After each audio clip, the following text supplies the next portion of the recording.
اللجن اللجن اللجن اللجن يا مولا اللجن اللجن اللجن اللجن اللجن اللجن اللجن يا صاحب الزمان اللجن. اعوذ باللہ من الشیطان اللعین الرجیم. بسم اللہ الرحمن الرحیم. الحمد للہ وکفی وسلام علی عبادہ الذین اصطفی. درود بھیجیے.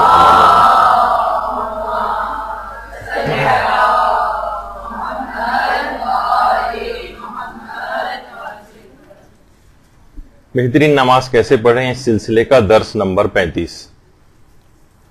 مستحب نمازوں کے فقہی احکام جاری تھے اور بہت اہم مستحب نمازیں کہ جن کا عام طور پر زندگی میں جن سے بہت زیادہ واسطہ پڑتا ہے ان کا آج سے ذکر شروع کر رہے ہیں.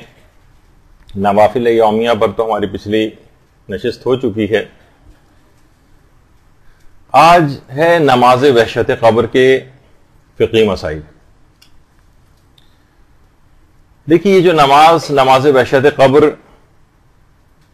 یہ عام طور پر مستحب نمازوں کے اندر علماء اس کو لکھتے ہیں، اور یہ نماز 3 ناموں سے مشہور ہے: صلاۃ الہدیہ، صلاۃ لیلۃ الدفن اور صلاۃ الوحشہ کے نام سے. یعنی نماز ہدیہ بھی کہلاتی ہے یہ، اور نماز لیلۃ الدفن بھی کہلاتی ہے، اور نماز وحشت بھی کہلاتی ہے. دماغ میں ایک سوال یہ آتا ہے کہ وحشت قبر سے کیا مراد ہے؟ ایک بات مشہور ہے کہ بہت سے ایسے افراد کی بھی نماز وحشت قبر پڑھی جاتی ہے کہ جو اپنی زندگی میں خود نمازوں سے بہت وحشت کیا کرتے تھے اور پڑھتے ہی نہیں تھے. 70 80 سال کی نمازیں اکثر لوگ آ کر پوچھتے ہیں، پھر 1 سال کی ان کے لواحقین پڑھوا دیتے ہیں. تو وحشت قبر اصل میں دیکھیے، کسی بھی نئی جگہ جب بھی انسان جاتا ہے اور اس جگہ سے مانوس نہیں ہوتا ہے تو اسے وہاں پر ایک وحشت تو ہوتی ہے. ایک کسی وسیع و عریض اگر محل کے اندر بھی آپ کو لے جایا جائے تو وہاں پر بھی ایک انسان ایک نئی جگہ پر جا کر ایک وحشت کو محسوس کرتا. اور یہی وجہ ہے کہ روایات میں قبر کی 3 چیزوں سے بہت ڈرایا گیا ہے: قبر کی تنگی سے، تاریکی سے اور تنہائی سے. تنگی، تاریکی اور تنہائی، اس سے انسان کو وحشت ہوتی ہے. جیسے اندھیرے سے انسان وحشت کرتا ہے، کسی تنگ جگہ میں انسان وحشت کرتا ہے. روایات میں جملہ آیا ہے کہ بہت سارے اس قسم کے افراد جو انتہائی تنگ دل ہوں، کسی پر ایک پیسہ خرچ کرنے کو تیار نہ ہوں، جو خود اتنے دل کے تنگ ہوں، قیامت میں ان کو اتنی چھوٹی جگہ پہ رکھا جائے گا جتنا ایک کیل کا ایک سوراخ دیوار کے اندر ہوتا ہے. تو تنگی، تاریکی اور تنہائی، جس سے انسان عام طور پر ڈرتا ہے. اور دیکھیے، یہ مراحل جو ہیں بہت سخت مراحل ہیں، اور جب بھی انسان انتقال کرتا ہے، بہرحال اس کو اپنی قبر کے اندر جانا ہے، وہاں پر انسان بہت زیادہ تنہائی محسوس کرے گا. اور وہ آخری مرتبہ اپنے ملنے والے جب اس کو قبر میں بند کر کے جا رہے ہوں گے، اس وقت نہایت حسرت سے ان کو دیکھے گا کہ اب میں ہوں اور یہ میرے اعمال ہیں، اور ان تمام افراد سے اب جدائی کا مرحلہ آ گیا. لہذا اس جگہ کے لیے انسان کو ہمیشہ تیاری کرنی چاہیے کہ جو انسان جہاں پر ہمیشہ اس کو رہنا. کچھ افراد اس نماز کے نام کے اوپر ایک اعتراض کرتے ہیں کہ کیا نماز وحشت قبر کا نام صحیح ہے.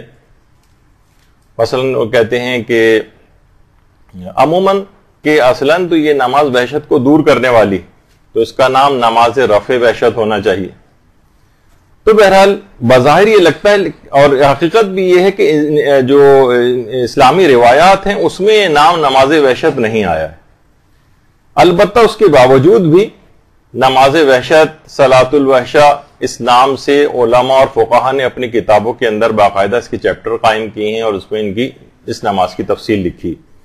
یعنی انہوں نے بھی اس پر کوئی اعتراض نہیں کیا، اور اس سے مراد وہی ہوتی ہے اگر کوئی کہے کہ نماز وحشت قبر پڑھنا ہے تو قبر میں وحشت اور تنہائی کو دور کرنے کے مداوع کے طور پر جو نماز پڑھی جاتی ہے اسی کو نماز وحشت قبر کہتے ہیں.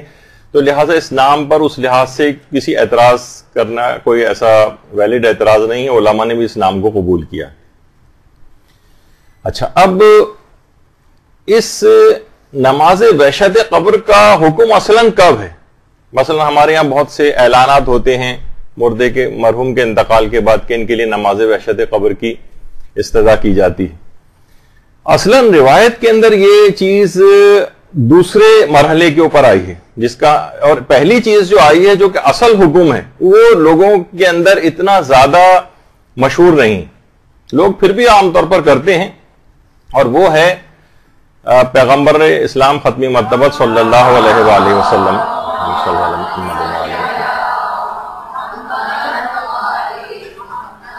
کہ میت کی پہلی رات سے زیادہ سخت اور کوئی وقت نہیں ہوتا. پیغمبر فرماتے ہیں لہذا تم اپنے مرنے والوں پر صدقہ دے کر رحم کرو، اور اگر صدقہ نہیں دے سکتے تو تم میں کوئی بھی شخص 2 رکعت نماز پڑھے.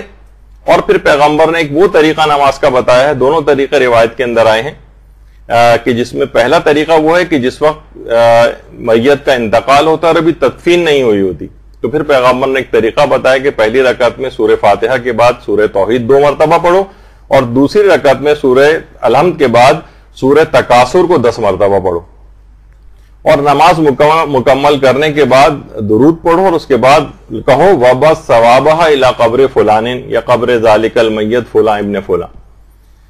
تو بہرحال یہ جو ہے اصلاً حکم کیا ہے؟ صدقہ دینے کا حکم ہے. اور صدقے کی اگر کسی کی حیثیت نہیں ہے، کسی بھی وجہ سے صدقہ نہیں دے پا رہا ہے وہ، تو پھر دوسرے مرحلے پر آتا ہے کہ نماز وحشت قبر پڑھو.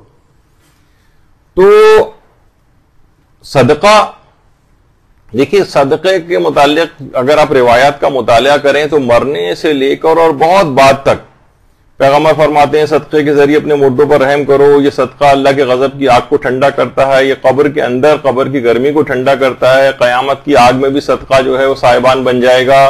اور کتنی روایت اس سلسلے میں آئی ہیں، میزان عمل سے اس کو بھاری کرو، صدقہ دینے والے پولے صراط کی طرح سے بجلی کی طرح سے پولے صراط سے گزر جائیں گے، اور جہنم کی آگ کے مقابلے میں ڈھال بھی بن جائے گا. تو صدقہ ہر مرحلے اور ہر موقع پر کام آئے گا. تو سب سے پہلا اور اولین چیز یہ ہے کہ انتقال کے بعد میت کے لیے صدقہ دیا جائے. ہاں صدقہ بھی دے دیا جائے، نماز وحشت بھی قبر بھی پڑھ لی جائے تو بہت ہی زیادہ ثواب اور زیادہ بڑھتا چلا جائے گا. لیکن اصلاً جو چیز لوگ بھول گئے ہیں وہ ہے صدقہ دینا.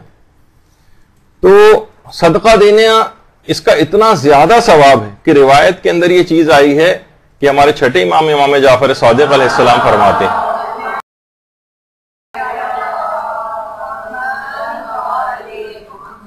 کہ جب کوئی شخص کسی مرنے والے کو ثواب پہنچانے کے لیے صدقہ دیتا ہے تو اللہ جبریل کو حکم دیتا ہے کہ وہ 70,000 فرشتوں کے ساتھ اس کی قبر پر جائیں، جن میں سے ہر ایک کے ہاتھ میں نعمت الہی کا ایک طبق ہوتا ہے، اور ہر فرشتہ اس کو السلام علیکہ یا ولی اللہ کہتا ہے اور بتاتا ہے کہ خدا کے بندے تمہارے لیے ہدیہ فلاں مومن نے بھیجا ہے. اس کی قبر منور ہو جاتی ہے، اللہ بہشت میں اسے 1000 شہر عطا کرے گا اور 1000 عوروں سے اس کا ازدواج کرے گا، اسے 1000 پوشاکیں پہنائے گا، اس کی 1000 حاجات کو پورا کرے گا.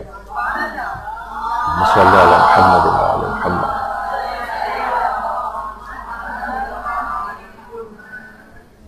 تو آپ نے دیکھا کہ بہرحال کتنا زیادہ اس کا ثواب ہے، کتنا زیادہ صدقہ دینے کا. اور صرف اس کی حد تک ہی معاملہ نہیں ہے بلکہ ابھی نماز وحشت قبر کا تو خاص طریقہ وغیرہ آپ اس میں دیکھیں گی اور سنیں گی.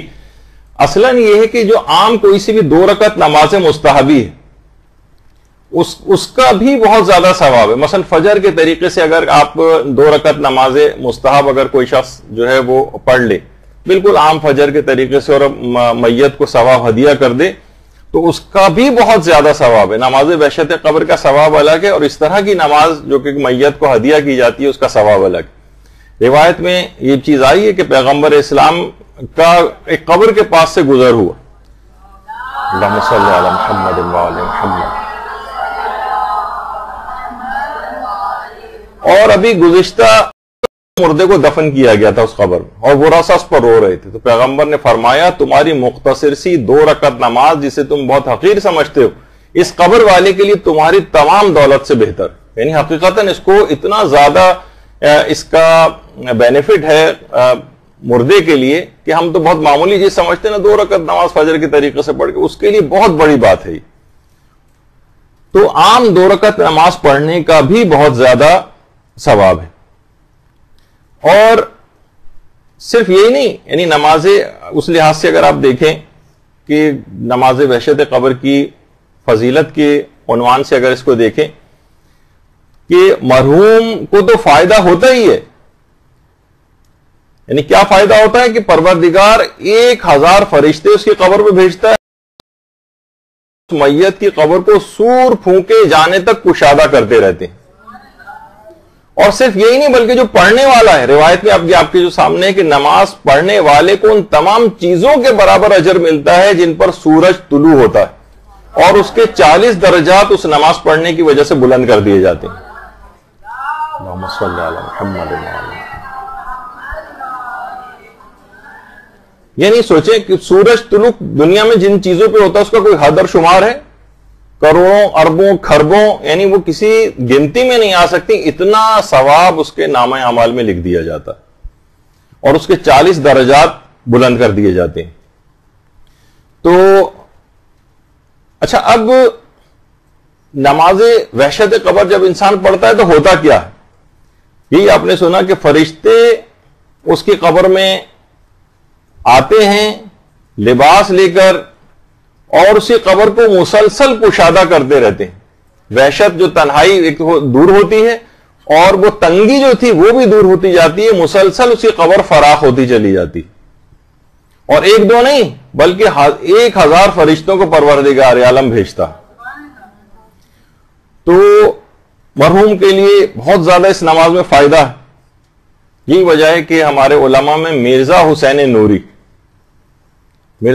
نوری کتنے زیادہ, جن کی بہت بڑے محدث تھے اور ان کی کتاب دارالسلام وہ بہت مشہور ہے. اسی کتاب میں مرزا حسین نوری نے آخوند ملا فتح علی سلطان آبادی, جو کاظمین میں باقاعدہ درس دیا کرتے تھے اور بہت بڑے علماء اور مجتہدین میں ان کا شمار ہوتا تھا, ان کا ایک واقعہ نقل کیا ہے. آخوند ملا فتح علی سلطان آبادی یہ جو تھے اتنے بڑے عالم تھے کہ یہ شیخ عبد الکریم حائری کے بھی استاد تھے. یعنی جنہوں نے حوزہ علمیہ قم قائم کیا ہے, شیخ عبد الکریم حائری. آج یہ جو علمی بہار آپ کو نظر آ رہی ہے قم میں, اس کے مؤسس اور بانی یہی ہیں شیخ عبد الکریم حائری. ان کے بھی استاد تھے آخوند ملا فتح علی سلطان آبادی, اور شیخ عبد الکریم حائری کے بھی استاد تھے یہ, اور یہ مرزا حسین نوری کے بھی استاد تھے. اور روضہ امیر المومنین علیہ الصلوۃ والسلام میں اللہم صلی علی محمد وآل محمد,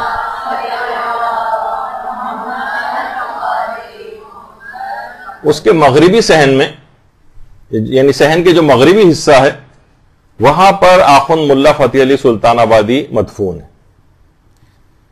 اچھا, اب محدث نوری نے دارالسلام میں ان کا ایک واقعہ نقل کیا کہ ہمارے استاد آخوند ملا فتح علی سلطان آبادی وہ خود یہ فرماتے تھے کہ میری عادت تھی کہ جب بھی کوئی محب اہل بیت اس دنیا سے رخصت ہوتا تھا اور مجھے اس کی خبر ہو جاتی تھی تو میں 2 رکعت نماز وحشت قبر اس کے لیے ضرور پڑھتا تھا, اور میرے علاوہ اس بات سے کوئی شخص واقف نہیں تھا. اچھا, اب خواہ میں اس شخص کو جانتا ہوں نہیں جانتا ہوں, بس مجھے اطلاع ملتی تھی کہ کوئی صاحب ایمان دنیا سے رخصت ہوا ہے تو میں اس کے لیے نماز وحشت قبر ضرور پڑھتا تھا. کہہ رہے ہیں ایک دن میرے ایک دوست میرے پاس آئے, وہ خود بھی عالم دین تھے بڑے. اس نے کہا کہ کل رات ایک مومن میرے خواب میں آئے جو چند دنوں پہلے انتقال کر گئے تھے, اور جب میں نے خواب میں ان سے ان کی موت کے بعد کے حالات پوچھے اور تو انہوں نے بتایا کہ قبر کی پہلی رات میں بہت سخت تنگی اور پریشانی کے عالم میں تھا، اور مجھے کچھ اعمال کی بنا پر عذاب کی طرف لے جایا جا رہا تھا. تو اسی وقت ملا فتح علی کی بھیجی گئی 2 رکعت نماز نے مجھے آ کر اس عذاب سے بچا لیا. خدا یعنی مردہ کی کہہ رہا ہے، وہ مرحوم جو خواب میں آئے وہ کہہ رہے ہیں کہ خدا ان کے والدین پر رحم کرے، انہوں نے مجھ پر بہت بڑا احسان کیا ہے. اور اس نے پھر وہ جو مومن جس نے خواب آ کر سنایا ان کو، ملا فتح علی سلطان آبادی کو، اس نے پوچھا کہ آپ نے کون سی 2 رکعت نماز پڑھی تھی؟ تو انہوں نے فرمایا کہ میں نے 2 رکعت نماز وحشت قبر پڑھی تھی. اور اس کے بعد ان کو 2 رکعت نماز وحشت قبر کا طریقہ بھی دوبارہ بتایا. تو اس کتاب کے اندر محدث نوری نے باقاعدہ اس واقعے کو نقل کیا ہے. اور ایک چیز ہے جس میں بہت متذبذب تھا کہ میں اس چیز کو بتاؤں کہ بہت سی چیزیں پرسنل ایکسپیرینسز بھی ہوتی ہیں اور دماغ میں بھی آتا ہے کہ کہیں خود ستائی اور اس طرح کا کوئی دنیاوی خیال دماغ میں نہ آنے لگے سننے والوں کو، کوئی اپنی معاذ اللہ بڑائی بیان کر رہے ہیں کیا کر رہے ہیں. لیکن خود میرا بھی ایک ایکسپیرینس اس طرح کا کہ کافی سالوں پہلے ایک دفعہ ہمارے ایک رشتہ دار کا انتقال ہوا تھا، تو میں نے ان کے لیے نماز وحشت قبر پڑھی تھی. 1-2 روز بعد ہی میں نے خود میرا ذاتی ایکسپیرینس ہے، حالانکہ مجھے اتنے خواب یاد رہتے نہیں ہیں، لیکن وہ خواب ابھی تک مجھے یاد ہے. یہ تقریباً آج سے شاید 15-20 سال ہو گئے ہوں گے، اس سے پہلے کی بات ہے. تو خواب میں وہ آئے اور حد سے زیادہ یعنی مجھ سے جو ہے وہ اس کا اظہار کرنے لگے، خوشی کا اظہار کرنے لگے، گلے لگ رہے ہیں اور بار بار مجھ سے کہہ رہے ہیں کہ تمہاری 2 رکعت نماز جو وحشت قبر تھی اس نے مجھے بہت فائدہ پہنچایا.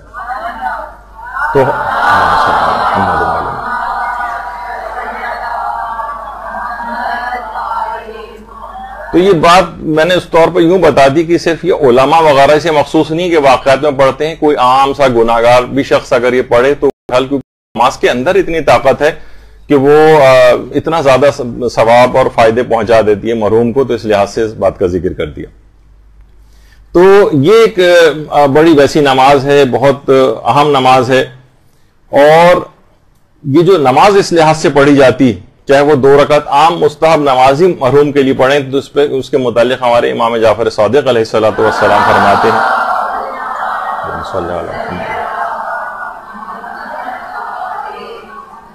امام فرماتے تھے کہ میں ہر رات 2 رکعت نماز اپنے بیٹے کے لیے پڑھتا ہوں. غالباً اسماعیل کی طرف اشارہ جو امام کی اپنی زندگی میں جو انتقال کر گئے تھے. اور 2 رکعت نماز میں اپنے والدین کے لیے ہر رات میں پڑھتا ہوں. اور اس میں امام نے طریقہ بھی بتایا کہ فرمایا کہ پہلی رکعت میں الحمد کے بعد سورہ قدر پڑھتا ہوں اور دوسری رکعت میں سورہ الحمد کے بعد سورہ کوثر کی تلاوت کرتا ہوں. اور امام فرماتے ہیں کبھی میت تنگی اور سختی میں اگر مبتلا ہوتی ہے تو پروردگار عالم اسے آسانی مہیا کرتا ہے. اور میت کو یہ بات بتائی جاتی ہے کہ آسانی جو تمہیں آج میسر آئی ہے یہ تمہارے فلاں برادر مومن نے تمہارے لیے جو 2 رکعت نماز پڑھی ہے اس کی وجہ سے تم کو یہ آسانی مہیا ہوئی ہے.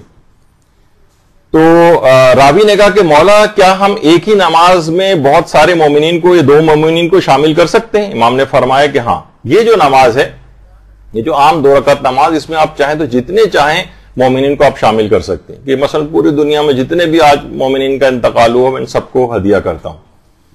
تو مرنے والے کو اس سے بہت زیادہ خوشی ہوتی ہے، امام فرماتے ہیں. اور میت اپنے لیے کیے گئے دعا اور استغفار اس سے بھی بہت زیادہ مسرور ہوتی ہے.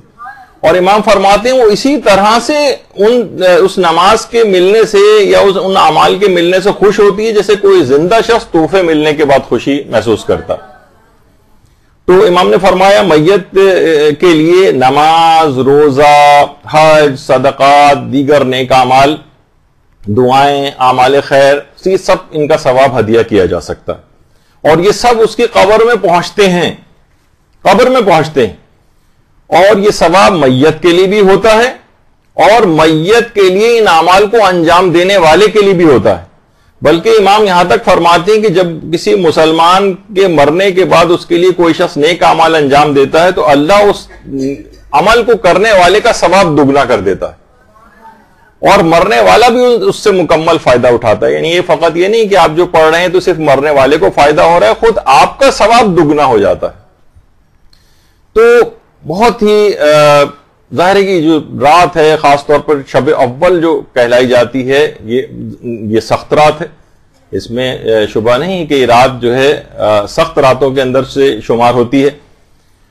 اور آیت اللہ مرشی نجفی، یہ واقعہ خود آیت اللہ مرشی نجفی نے سنایا اور فرماتے ہیں کہ آیت اللہ شیخ مرتضی حائری یزدی، شیخ مرتضی حائری یزدی کا جب انتقال ہوا تو آیت اللہ مرشی نجفی کے خواب میں یہ آئے اور کافی تفصیل سے اپنے حالات کو بتایا. اور یہ آیت اللہ شیخ مرتضی حائری یزدی کون تھے؟ یہ آیت اللہ شیخ عبد الکریم حائری کے بیٹے تھے، جن کا ابھی اس سے پہلے بھی تذکر آیا تھا، جنہوں نے حوزہ علمیہ قوم کی بنیاد رکھی. اور آیت اللہ شیخ عبد الحائری یزدی امام خمینی کے بہت ہی قریبی افراد میں شمار ہوتے ہیں. امام خمینی کے جو بالکل برابر میں بیٹھے ہوئے ہیں سیدھے ہاتھ پر، یہ آیت اللہ شیخ عبد الحائری یزدی. اور اس قدر ان کی آپس میں قربت تھی کہ امام خمینی نے اپنے بیٹے مصطفیٰ خمینی کی شادی مرتضی حائری یزدی کی بیٹی سے کی تھی.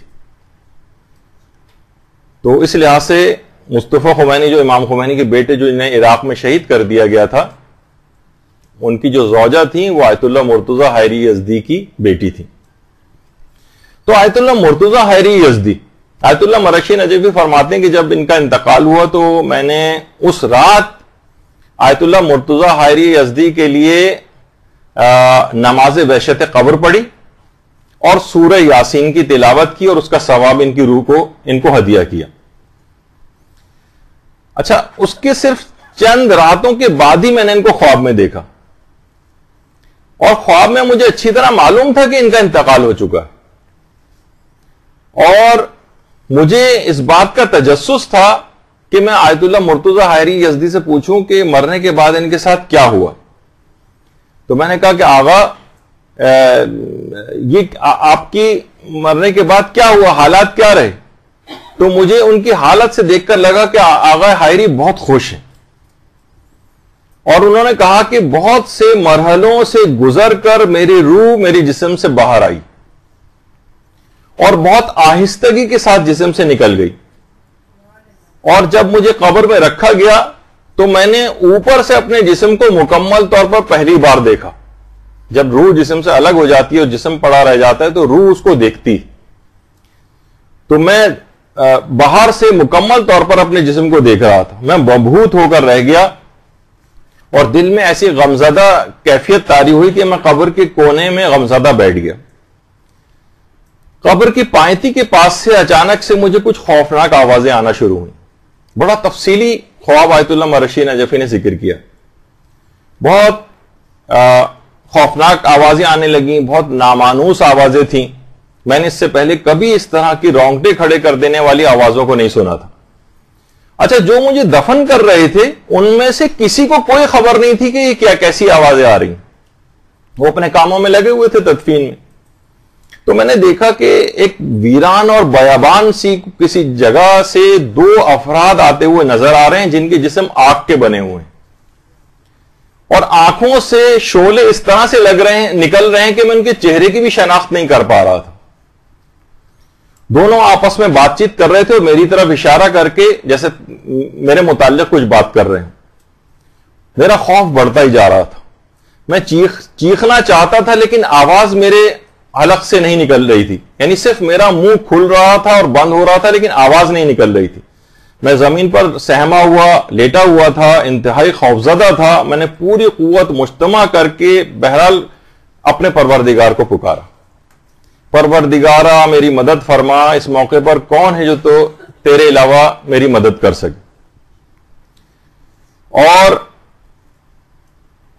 اچانک اسی وقت مجھے اپنے پیچھے سے ایک انتہائی دل نواز، انتہائی روح پرور اور خوبصورت اور میٹھی آواز سنائی دی. میں نے مڑ کر دیکھا تو پیچھے کی طرف مجھے ایک روشنی سے نظر آئی. دونوں آگ کے بنے ہوئے وہ جو اشخاص آ رہے تھے وہ اس روشنی کو دیکھ کر مجھ سے دور ہونا شروع ہو گئے، یہاں تک کہ دور ہوتے ہوتے اتنا دور چلے گئے کہ وہ بالکل غائب ہو گئے. میں نے سکون کا سانس لیا تو دیکھا اس روشنی کے اندر سے ایک نورانی شخصیت باہر آئی.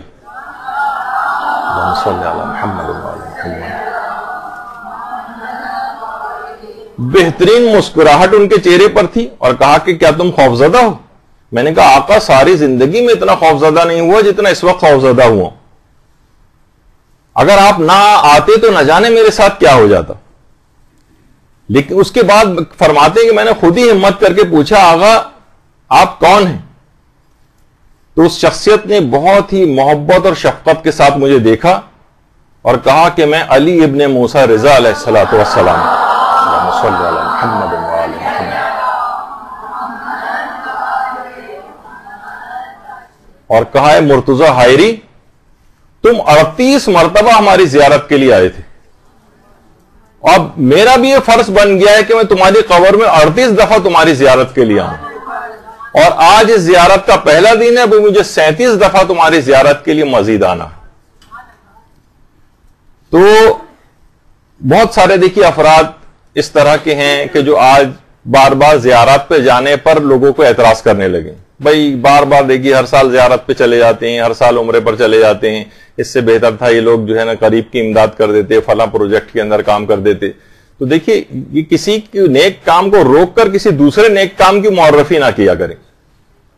جو عام طور پر نوٹ بھی یہ کیا گیا وہ افراد جو ہر سال حج و عمرہ زیارات اس طرح کی چیزوں کے اوپر جاتے ہیں، اللہ ان کو اتنی توفیق بھی دیتا ہے کہ وہ غریبوں کی امداد بھی ساتھ ساتھ کر رہے ہوتے ہیں۔ تو ضروری نہیں کہ ایک نیک کام سرے سے بند کیا جائے اس کے بعد کوئی اور دوسرا نیک کام تب کیا جائے، دونوں کام ساتھ بھی ہو سکتے ہیں۔ تو بہرحال آیت اللہ مرشی نجفی فرماتے ہیں کہ میں نے یہ جو عمل انجام دیا تھا ان کے لیے 2 رکعت نماز وحشت قبر پڑھی تھی، اور اس کے علاوہ میں نے سورہ یاسین پڑھی تھی۔ تو آیت اللہ مرتضی حائری یزدی اس کے بعد میرے جو ہے وہ خواب میں آئے اور مجھے یہ ساری جو تفصیل انہوں نے بتائی۔ تو بہرحال ایک دماغ میں یہ رہے کہ کوئی بھی نیک کام، ہمیشہ انسان کو مختلف نیک کام کرتے رہنا چاہیے۔ اب جیسے کہ ابھی آپ زیارت کا تذکرہ آیا، قبر میں ہر نیک عمل کسی نہ کسی صورت میں فائدہ پہنچائے گا۔ نمازوں کا بھی آپ نے سلسلہ دیکھا، زیارات کا سلسلہ، اس کے علاوہ اور بھی بہت سارے موارد جو موت کی گفتگو میں نے نقل کیے تھے جو قبر میں اس لحاظ سے ہر نیک عمل فائدہ پہنچانے والا۔ اچھا، جب اتنے زیادہ اس کے ثواب اور فائدے انسان سنتا ہے، پڑھتا ہے، تو بہت سے لوگ ایک سوال کرتے ہیں، بظاہر یہ سوال بڑا عجیب سا ایک سوال لگتا ہے، لیکن بہرحال وہ کہتے ہیں کہ کیا ہم اپنی زندگی میں اپنی نماز وحشت قبر پڑھ سکتے ہیں؟ اب یہیں سے مسائل فقہ کی گفتگو اسٹارٹ ہو رہی۔ تو پہلی بات یہ ہے کہ وہی والی بات کہ اس فیسلٹی کو لینے کے لیے انتقال ہونا ضروری ہے، یہ زندگی میں نہیں پڑھی جا سکتی۔ تو زندگی میں کوئی شخص اپنی نہ نماز وحشت قبر پڑھ سکتا ہے، نہ کسی اور زندہ شخص کے لیے نماز وحشت قبر پڑھ سکتا ہے، نہ کسی سے پڑھوا سکتا ہے۔ ہاں البتہ مجتہدین نے ایک چیز لکھی ہے، البتہ وہ اپنے 1/3 مال جس میں وہ وصیت کر سکتا ہے کسی بھی نیک کام کے لیے، اسی 1/3 مال میں سے اپنے میراث سے وہ نماز وحشت قبر پڑھوانے کی وصیت بھی کر سکتا ہے۔ ابھی آگے چل کر اس کا بھی ذکر آئے گا کہ نماز وحشت قبر کو کیا اجارے پر پڑھوا سکتے ہیں، نہیں، اس کی بھی تفصیل آئے گی۔ تو بہرحال اپنی زندگی میں کوئی شخص نماز وحشت قبر نہ پڑھ سکتا ہے نہ پڑھوا سکتا ہے، البتہ اپنے 1/3 مال سے وصیت کر کے جا سکتا ہے کہ اس میں سے میرے لیے نماز وحشت قبر پڑھوا دی جائے۔ لیکن نماز وحشت قبر کی اصلاً 2 اقسام ہیں، 2 اقسام۔ ایک ہے صلاۃ لیلۃ الموت اور ایک ہے صلاۃ لیلۃ الدفن، یعنی جس دن یا رات میں کسی بھی شخص کا انتقال ہوا ہے اور ابھی اس کی تدفین نہیں ہوئی، یعنی صلاۃ لیلۃ الموت یہ موت کے بعد تدفین سے پہلے پڑھی جانے والی نماز ہے۔ ابھی دفن نہیں ہوئے، بہت سے لوگوں کی تدفین میں تاخیر ہو جاتی، تو آپ نے دیکھا کہ اس کے بعد بھی میت کے ساتھ بہت سے مراحل ہوتے ہیں، وہ غمزدہ بھی ہوتی ہے، وحشت بھی کر رہی ہوتی ہے، تو اس وقت کے لیے بھی ایک نماز ہے، یعنی ابھی تدفین ہوئی نہیں ہے، صرف انتقال ہوا ہے، تو یہ صلاۃ لیلۃ الموت کہلاتی ہے۔ اور اس کا طریقہ کیا ہے؟ اس کا طریقہ وہی ہے جو اس سے پہلے آیا کہ پہلی رکعت میں سورہ الحمد کے بعد 2 مرتبہ سورہ توحید اور دوسری رکعت میں سورہ الحمد کے بعد 10 مرتبہ سورہ تکاثر پڑھی جائے۔ یہ ان افراد کے لیے نماز ہے کہ جن کی ابھی تدفین میں کچھ تاخیر ہے، تدفین ابھی نہیں ہوئی ہے، آئندہ کسی وقت ہوگی، کل ہوگی یا اس طرح سے، تو اس وقت کے لیے جو نماز وحشت قبر پڑھی جاتی ہے اس کا طریقہ یہ ہے، اور اصلاً یہ صلاۃ لیلۃ الموت کہلائی جاتی ہے۔ تو ایک تو ہو گئی یہ نماز، دوسری نماز ہے صلاۃ لیلۃ الدفن، یعنی یہ تدفین کے بعد پڑھی جاتی، جب انتقال کے بعد تدفین ہو جائے اس کے بعد یہ نماز پڑھی جائے گی۔ اچھا، تدفین کے بعد، اور اس کا طریقہ کار کیا ہے؟ اس کا طریقہ کار وہی ہے جو سب سے زیادہ مشہور ہے کہ پہلی رکعت میں الحمد کے بعد آیت الکرسی پڑھی جائے گی، اور دوسری رکعت میں الحمد کے بعد 10 مرتبہ سورہ قدر پڑھی جائے گی، اور اس کے بعد ایک دعا پڑھی جاتی۔ یہ ہے تدفین کے بعد والی نماز۔ عام طور پہ لوگ بہت پریشان ہوتے ہیں کہ ابھی تو تدفین نہیں ہوئی، تو ان کو پہلا طریقہ، اور تدفین کے بعد جو پڑھی جاتی ہے اس کے لیے دوسرا طریقہ۔ اچھا، اب ایک سوال بھی آتا ہے کہ زیادہ بہتر یہ ہے کہ یہ دونوں نمازیں ہی پڑھ لی جائیں، زیادہ بہتر یہ کہ پہلے طریقے سے بھی پڑھ لی جائے تدفین سے پہلے، اور دوسرے طریقے سے بھی پڑھ لی جائے تدفین کے بعد۔ ضروری نہیں کہ ان میں سے صرف جو سب سے زیادہ رائج ہے ہمارے ہاں تدفین کے بعد والی ہے، لیکن اس سے پہلے والی نماز سے لوگ بالکل واقف نہیں، وہ بھی روایات کے اندر اسی طرح سے بیان ہوئی ہے، تو اس کی بھی بہت فضیلت اور اہمیت ہے جس کو نہیں کھونا چاہیے۔ اچھا، اب نماز وحشت قبر کے اندر جو سورے پڑھے جاتے ہیں، جیسے کہ ابھی آپ نے دیکھا، اس میں ایک تو سوروں کے علاوہ آیت الکرسی پڑھی جاتی، آیت الکرسی، اور آیت الکرسی کا بھی اس سے پہلے آپ نے ابھی روایت کا ایک تو فائدہ سنا کہ کس طرح سے فرشتے آتے ہیں اور سارے کے ہاتھ میں جو ثواب ہوتا ہے، لباس ہوتا ہے، اس کے قبر کو گشادہ کرتے ہیں۔ لیکن یہ جو آیت الکرسی، یہ عام زندگی میں بھی مومن مرحوم کے لیے اگر پڑھی جائے تو اللہ، اور اس کا ثواب اہل قبور کو کوئی شخص ہدیہ کر دے تو اللہ اس کے ہر حرف کے بدلے ایک فرشتہ خلق فرماتا ہے جو قیامت تک اس کے لیے تسبیح کرتا رہتا ہے۔ تو بہت زیادہ اللہم صلی علی محمد وعلی محمد، تو پیغمبر اسلام نے بہت ہی عظیم ثواب یہ جو ہے اس کا ذکر کیا۔ اور اس کے علاوہ جیسے کہ اس کے متعلق اس کی ملتی ہیں چیزیں کہ آیت الکرسی، یہ سید القرآن بھی اس کو کہا جاتا ہے، اور قرآن کا بلند ترین نقطہ یہ ہے، اور پیغمبر اسلام آیت الکرسی کی تلاوت کے وقت مسکراتے رہتے تھے۔ پیغمبر کی ایک سیرت تھی کہ وہ مسکراتے تھے ہمیشہ آیت الکرسی کی تلاوت کے وقت۔ اور یرقان کی بیماری کا علاج بھی اس کے اندر ہے، جس جگہ جس گھر میں بھی اسے پڑھا جاتا ہے شیطان 3 روز تک اس گھر میں قریب بھی نہیں آتا، یعنی اب وہاں نہ لڑائی جھگڑے ہوں گے، نہ کوئی فتنہ و فساد ہوگا، یعنی اگر آیت الکرسی اس انداز سے پڑھی جائے۔ وضو کے بعد اگر اسے پڑھے گا تو روایت میں 5ویں امام کی 40 سال کی عبادت کا ثواب اسے دیا جائے گا، اور 70 بار اگر کوئی شخص تلاوت کر لے اس کو تو معالج کی دوا کی محتاجی ختم ہو جائے گی، یعنی بیماری نہیں پڑے گا تو دوا کی ضرورت نہیں پیش آئے گی، اور گھر سے باہر نکلتے وقت اگر اس کو پڑھے گا تو تمام مقاصد میں کامیاب ہو کر لوٹے گا۔ تو بہت زیادہ اس آیت الکرسی کا عمومی زندگی میں بھی جو ہے وہ ثواب ہے، جس کو ہمیں اس کو مسلسل پڑھتے رہنا چاہیے، صرف یعنی نماز کی حد تک نہیں کہ ہم نماز وحشت قبر کی حد تک اس کو، بلکہ ہر نماز کے بعد بھی پیغمبر نے امیر المومنین علیہ الصلوۃ والسلام سے جملات ارشاد فرمائے ہیں کہ اہلی ہر نماز کے بعد آیت الکرسی کی تلاوت نماز کی قبولیت کا باعث ہے، اس کی تلاوت کرنے والا اللہ کی امان میں رہتا ہے اور اللہ اس کی مسلسل حفاظت کرتا ہے۔ تو اس لحاظ سے یہ بہت بہترین، اس کو نمازوں کے بعد بھی پڑھنا چاہیے۔ آپ نے دیکھا وضو کے بعد بھی اس کو پڑھنے کا حکم ہے، نماز کے بعد بھی حکم ہے، نمازوں کے دوران بھی پڑھنے کا، جیسے نماز وحشت قبر کے اندر۔ اور روایتوں کے اندر یہ بھی بات آئی کہ کسی نے سوتے وقت اس کو پڑھ لیا اور ہر نماز کے بعد تلاوت کی تو فالج ہونے سے اور سانپ بچھو جیسے جانوروں سے، یعنی موذی جانوروں سے بھی یہ شخص محفوظ رہے گا۔ اس میں موذی جانوروں کے اندر عام طور پر کچھ جراثیم بھی شامل ہو جاتے ہیں، یعنی اس قسم کی بیماریوں سے بھی آج کل جیسے ڈینگی اور پتہ نہیں کون کون سے جو امراض ہو گئے سخت والے بھی جو جراثیم کے ذریعے ہوتے ہیں، ان سے بھی انسان کی حفاظت رہتی۔ اچھا، اور اس کے علاوہ ہر نماز کے بعد آیت الکرسی کی تلاوت یہ فقر و فاقے سے نجات دلاتی ہے، اس کا رزق وہاں سے ملتا ہے جہاں سے اس کو امید بھی نہیں ہوتی، اور صبح سویرے اگر گھر سے نکلتے ہوئے اس کو پڑھ لے گا اس آیت الکرسی کو تو وہ تنگ دستی سے امان میں رہے گا. یعنی روزانہ لوگ کتنا اپنی جابس کے لیے، کاروبار کے لیے اور اس کے لیے نکلتے ہیں، تو یہ تمام مراحل سے بخیر و خوبی گزرے گا اور اس کے رزق میں بھی اضافہ ہوگا. اور اس کے علاوہ جس نے 100 مرتبہ آیت الکرسی پڑھ لی، پیغمبر فرماتے ہیں گویا اس شخص کی مانند ہے جس نے پوری زندگی اللہ کی عبادت میں گزاری. تو انسان باقاعدہ ایک تسبیح پوری آیت الکرسی کی اس انداز سے پڑھ سکتا. تو یہ اب دیکھیں، یہی آیت الکرسی آپ نماز وحشت قبر کے اندر پڑھنی ہے، اور جتنے ثواب آپ نے اب تک سنی ہے سارے نماز وحشت قبر کے اندر والی جو آیت الکرسی ہے اس کو پڑھنے سے یہی ثواب اور فائدے آپ کو ملیں گے. تو اس لحاظ سے نماز وحشت قبر کا آپ کو اہمیت کا احساس ہو رہا ہے. اور اس کے علاوہ اس کے بعد اگلی رکعت میں سورہ قدر پڑھی جاتی.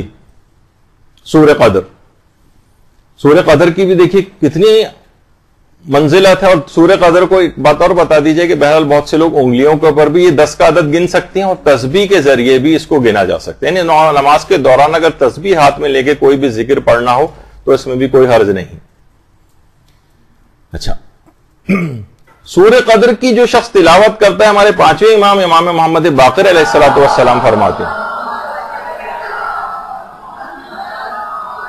اور یہی یاد رہے کہ یہ سورہ قدر آپ کو اس کے اندر پڑھنی، اور ایک دفعہ نہیں پڑھنی، 10 دفعہ پڑھنی، کہ جو انا انزلناہ فی لیلۃ القدر کی تلاوت کرے اور تلاوت کیا ہو تو اپنی آواز کو بلند کرے تو وہ اس شخص کی مانند ہے جس نے اللہ کی راہ میں تلوار اٹھائی. اور جو اس سورے کی تلاوت آہستہ کرے تو اس شخص کی مانند ہے راہ خدا میں اپنے خون میں آلودہ ہوا. اور جو شخص سورہ قدر کو 10 مرتبہ پڑھے اللہ اس کے 1000 گناہ کو مٹا دیتا. اور اس میں 10 دفعہ ہی سورہ قدر پڑھی جاتی، یعنی 1000 گناہ تو فقط صرف اس 10 دفعہ سورہ قدر پڑھنے سے ہی معاف ہو جاتے ہیں. اور اتنا ثواب جو شہید خاک و خون میں غلطہ ہوتا ہے جہاد میں، وہ ثواب اس کو دیا جاتا ہے. اور جو شخص سورہ قدر کی تلاوت کرے گا اللہ اس کو ماہ رمضان میں روزے رکھنے کا اور شب قدر میں جاگتے رہنے کا ثواب عطا کرے گا. تو اس کے اندر آپ 10 دفعہ پڑھ رہی ہیں. اور اس کے علاوہ پیشانی پر مومنین کی جو نور قیامت کے روز ظاہر ہوگا، اصلاً وہ نور سورہ قدر ہی کا نور ہوگا. تو روایت میں یہ بات بھی آئی ہے حکایات کے اندر کہ آیت اللہ شیخ محمد علی بروجردی نے ایک مرتبہ آیت اللہ شیخ محمد حسین کمپانی سے پوچھا تھا کہ آپ کے جو ہونٹ ہر وقت ذکر میں مصروف رہتے ہیں، حتیٰ کہ آپ سلام اور دعا اور بات چیت کے درمیان بھی اس کو ترک نہیں کرتے، یہ کون سا ذکر ہے جو آپ پڑھتے ہیں؟ آیت اللہ محمد حسین کمپانی نے مسکرا کر بڑے تامل سے جواب دیا، کتنا اچھا ہے کہ انسان روزانہ 1000 مرتبہ سورہ قدر کی تلاوت کر لیا کرے. یعنی انہوں نے یہ نہیں کہا کہ میں یہ ذکر پڑھتا ہوں، کہ بہرحال اس کے اندر خود ستائی اور ایک بڑائی کا ایک وہ آ جاتا ہے. کیا یہ اچھا ہے کہ انسان روزانہ 1000 دفعہ سورہ قدر کی تلاوت کر لیا کر؟ تو ہم 10 دفعہ سورہ قدر پڑھنے سے گھبرانے لگتے ہیں اور ٹانگوں کے اندر چیونٹیاں دینگنے لگتی ہیں. 10 دفعہ اگر پڑھیں اور بار بار پہلو نماز میں بدلے جاتے ہیں. وہ 1000 دفعہ روزانہ پڑھتے تھے، 10 تسبیحیں اس کی. تو بہرحال اپنے آپ کو عبادات کے اندر تھوڑا سا اپنے جسم کو ذرا تھکانا بھی چاہیے اس لحاظ سے. اور ابھی آپ نے دیکھا کہ آیت الکرسی اور سورہ قدر یہ اس میں پڑھی جاتی. یہ روزانہ جو حادثات اتنے زیادہ ہوتے ہیں، آیت اللہ بہجت باقاعدہ کہتے تھے کہ وہ سواریوں سے بچنے کے لیے کچھ تاکید کرتے تھے، فرماتے تھے سواری پر سوار ہونے سے پہلے آیت الکرسی کی تلاوت کیا کرو، ممکن ہو تو سواری پر دائیں طرف سے سوار ہوا کرو، سواری پر سوار ہو کر 3 مرتبہ سورہ قدر پڑھو اور سورہ حدید کو لکھ کر سواری میں ساتھ رکھو تو تمام حادثات سے محفوظ رہو گے. تو اس کے اندر بھی آپ نے دیکھا کہ آیت الکرسی اور سورہ قدر اس کے اندر بھی آ رہی ہے. تو اس لحاظ سے علماء کی سیرت میں ہے کہ ہر مختلف طریقوں سے عام زندگی میں پیش آنے والے بہت ساری چیزوں کے لیے یہ دونوں سورہ قدر اور آیت الکرسی وغیرہ اس کو علماء جو ہے بتاتے ہیں. اور یہی آپ نماز وحشت قبر کے اندر پڑھیں گے. تو اچھا، نماز وحشت قبر کا طریقہ وہ ابھی آپ نے دیکھ لیا کہ بہت آسان بھی ہے. ایک فلو چارٹ کی صورت میں بھی دیکھیں، انسان پہلے تکبیر کہے گا، سورہ فاتحہ پڑھے گا، پھر آیت الکرسی پڑھے گا، پھر رکوع میں جائے گا، سمع اللہ، اس کے بعد سجدے میں سجدے سے اٹھ کر بیٹھے گا، پھر سبحان ربی الاعلیٰ دوسرا سجدہ، پھر دوسرے سجدے سے اٹھ کے بیٹھے، پھر کھڑا ہو جائے دوسری رکعت میں، پھر سورہ فاتحہ سورہ قدر 10 مرتبہ پڑھے اور اسی طریقے سے لے کر آخر تک. اور پھر آخر میں ایک دعا پڑھی جاتی ہے، اللہم بس ثوابہ الی قبر فلان. یہ پورا ایک سمجھیں ایک لحاظ سے ایک نماز وحشت قبر کا ایک طریقہ آپ کے سامنے آ گیا. اچھا اب یہ جو طریقہ ہے اس کے اندر کوئی تبدیلی نہیں کی جا سکتی نماز وحشت قبر کے اندر. ایک سوال ہوتا ہے کہ اگر کوئی شخص جان بوجھ کر نماز وحشت قبر کا طریقہ بدل دے تو کیا اس کی نماز وحشت قبر صحیح؟ مثلا کوئی آیت الکرسی سے یاد نہیں، اس نے کہا چلے میں انا اعطیناک الکوثر پڑھ دیتا ہوں. علماء نے فرمایا کہ اسے 2 رکعت نماز مستحب کا ثواب تو مل جائے گا لیکن نماز وحشت قبر کا ثواب نہیں ملے گا، وہ فوائد حاصل نہیں ہوں گے جو نماز وحشت قبر کے. یعنی یہ ایسا طریقہ بتایا گیا ہے روایت کے اندر جو ایک مخصوص طریقہ ہے نماز کا، اس میں اپنی مرضی سے عام مستحب نماز کی طرح سے تبدیلی نہیں کر سکتے، کوئی سا بھی سورہ اس کے بعد پڑھو نہیں، مخصوص سورہ پڑھیں گے تو ہی اس کے ثواب اور فائدے ملیں گے.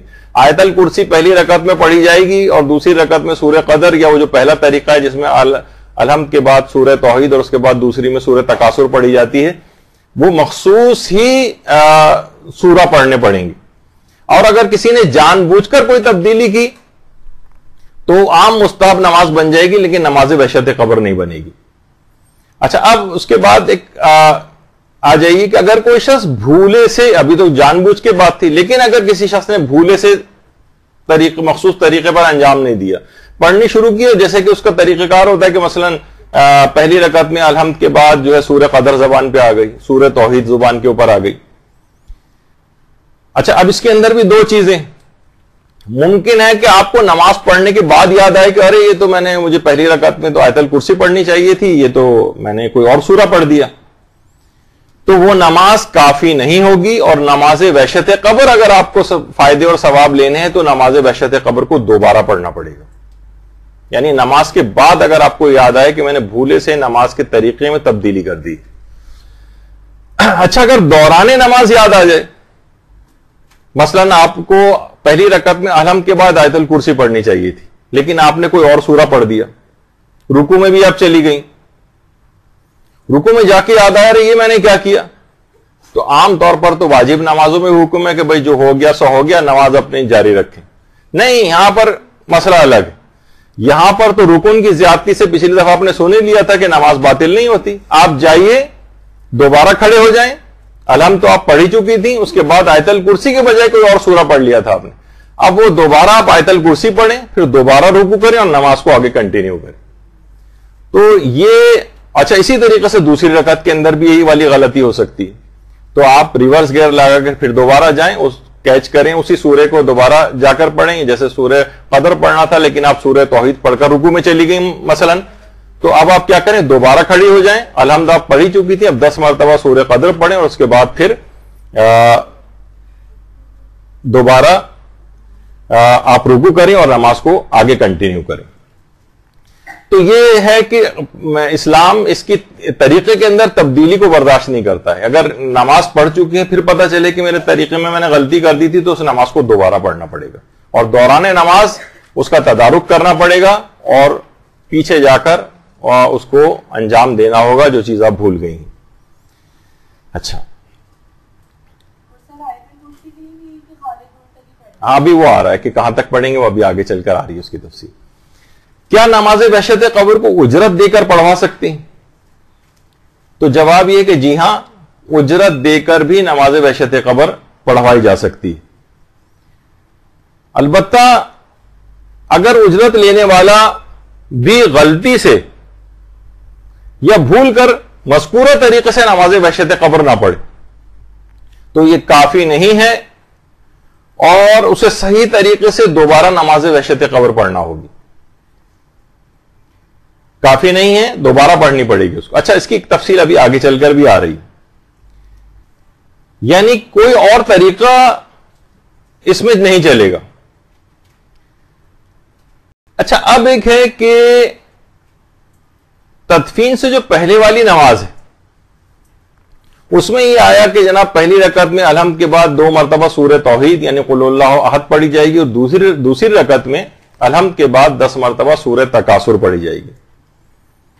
دیکھیں سورہ تکاثر کے بھی متعلق بھی بتا دیا جائے کہ دیکھیں اس کا بھی بہت زیادہ ثواب ہے. یعنی تفسیر مجموع البیان میں امام جعفر صادق علیہ الصلوۃ والسلام نے